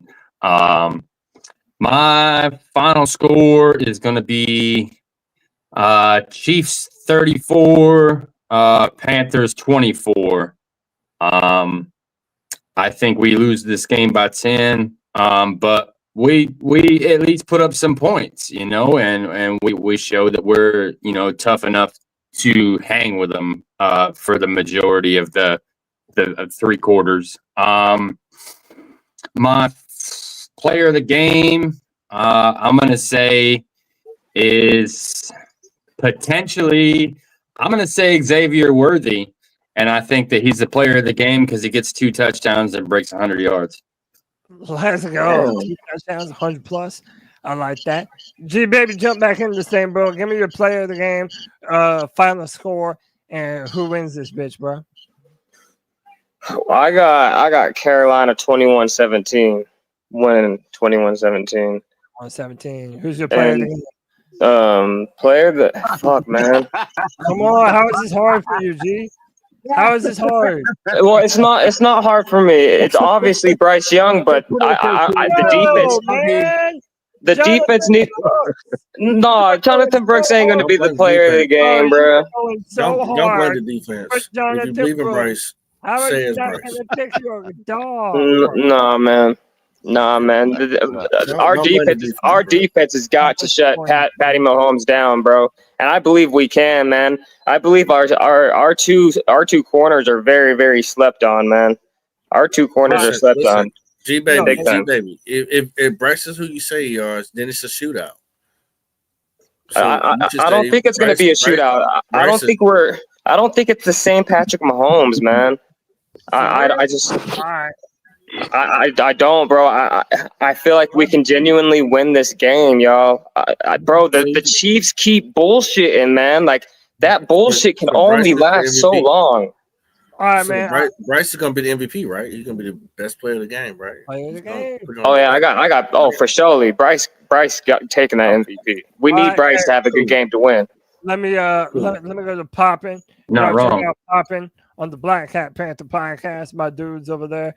Pop, my client, my favorite client. I appreciate you, bro. Give me your final. I say that we are C3 Podcast, Panthers, everybody here that. We're the winners of this game. Yeah. That disruptive person that came in here to try to throw us off. That's right. Incredibly stupid. Incredibly stupid. You can never break this family. You definitely don't come to C3 dropping hard R's. We'll shoot you the fuck out of here so fast. Tell him. So fast. Tell him. I'm pouring Coronas on your back right now. Yeah. And light you on fire. What do you say, Batman in '89? Wait till you get a load of me. Give me your final score, player of the game, and who's gonna win this shit, bro. Man. Cause G baby, you know, Be smart. Come on, hey, come on, G. G baby, listen to me before you kill me, try to kill me, right? We don't know how to win right now, and that organization knows how to win under the bright lights, under bad weather, under all conditions, and they still have referees that pull for them. That's so true. I not trying to make no excuses. I've just seen it with my own eyes. I don't think we can win this game. That being said, I think we're going to have tremendous takes. I think Bryce has to throw for 200 yards. I think that he can only have one pick early in the game. I think the MVP is going to be Patrick Mahomes because he's the child, the governor, he's everything. Lightly in NFL. Hold on, Al. You're gonna get your turn. I think the NFL wants Mahomes to be on top until somebody takes him off top. And right now we're not ready. We're not ready. We're not Al. Damn, Al. Let him talk, Al. Yeah. I'm not pissing on your crab salad. I know, brother. All right, relax. I mean, put your feet on some sand. You know Take a cork in it, Buckwheat. Or cruise with me. Which all right, what's your did you pick a player? No. Player got me dying.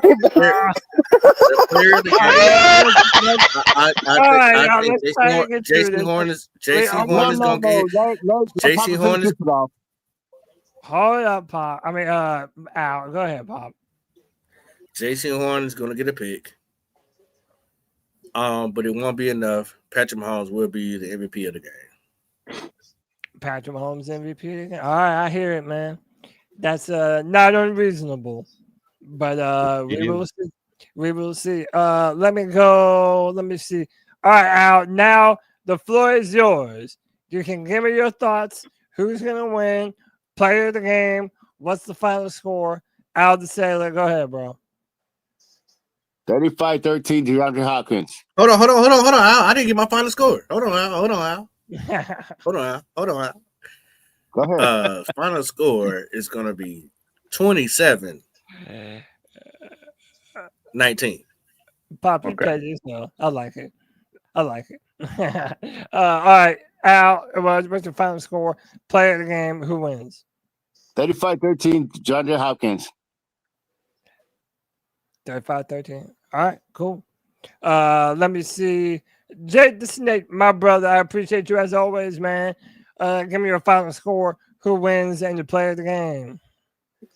I see what Pop. No, time out, man. You said 19 points for the fucking Panthers, G? That means we only kicking field goals, dog. You think you gonna play Bryce like that, G? I see what you did, dog. I got my receipt on you, motherfucker. I'm coming to your door when we beat the fucking G baby, relax. Panero is hurt. Panthers attack, bro. So you gotta look at the roster. Panero's hurt. I can't ask him to do but so much. So that's why I said what I said. They got one of the best kickers on their team. All right, let me get Jake's second here. Jake, go ahead, Jake. He's hurt. It's Jake's turn. It's Jake's turn. Look, I want us to win. I really do. And I think it, look, I've said it multiple times. I've said it on Spaces. I've said it tweeting. I think the Kansas City game's going to be closer than a lot of people think. I really do. I don't think it's going to be a blowout.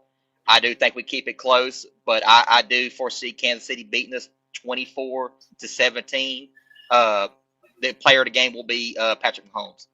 Patrick Mahomes, appreciate it. Panther Pickle, you're up. Player of the game. Who wins? And final score. Throw that picture up there in there real quick. It's down there. Picture? What picture? It's in the link. Just throw that up here real quick. I'll explain some things real quick.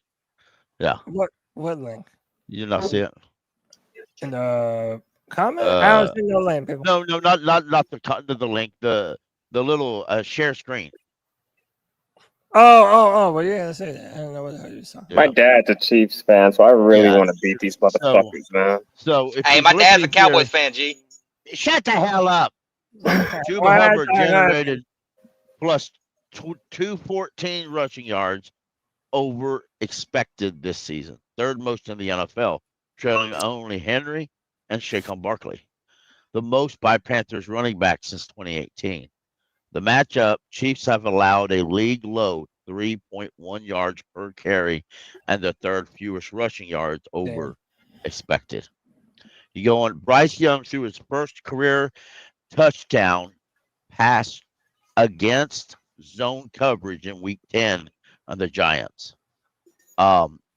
Young, entering week 10, Young threw 9 interceptions and 0 touchdowns on 444 attempts against zone coverage in his career. Still Young averaged 5.8 yards per attempt against zone coverage in 2024, the fourth fewest in the league. Matchup, the Chiefs have played zone coverage at the 6th lowest rate in the league, 61.7%. Bryce Young's thrown into a tight window less than 1 yard of separation at the second highest rate in the NFL at 20.9% and has completed just 9 out of 32 such passes over 87 yards, 1 touchdown and 3 interceptions, resulting in the second lowest passer rating. So what's your prediction, Pickle? All right. My prediction is 24-27. Panthers win by a field goal. My player of the game. Oh shit! My player of the game is J.C. Horn. Hey, Pickle, can I add on to what you're saying? That was interesting that you what's his name? Jones? I can't think they tackled that's a monster. Yeah, Chris Jones. Yeah. I think he only sacks Bryce one time. Other than that, he's never going to touch Bryce Young ever again in the game. Right. I can see that. I can see that. Man. All right, Pickle, we appreciate you, brother. Let me go last, but never the least, my man Diesel Skills, the brand ambassador, brother. Give me your final score, who wins, and your player of the game. Bro, let's look at some things. And first of all, this has been a great Friday free for all. A lot of participation, a lot of guys having a good discussion about this team moving forward. But look at where the Kansas City Chiefs are. They're at the pinnacle of the NFL. These guys are about to three-peat this year, or working on that. They just had their first loss last week of this whole season, okay? The Panthers have only won 3 games this year, okay? We're really struggling. And if you watch these games each and every Sunday, we do not get the calls. And if you watched a couple of these Kansas City Chiefs games, at least a couple of them, they get every freaking call. And I don't like that, and I haven't been happy about the calls this entire year. And it's not shaping up good for us going into this game. Look, I said it to begin the show, and I'm looking for a moral victory Monday. I'm looking for some things on Monday that I can take away from this Kansas City Chiefs game that makes me feel better about this Carolina Panthers team moving forward. I'm looking for some good plays from our tight end, some good plays from our wide receivers. Hell, maybe even Adam Thielen has a great game coming back after being absent for so many weeks. Maybe that's our victory, our moral victory Monday.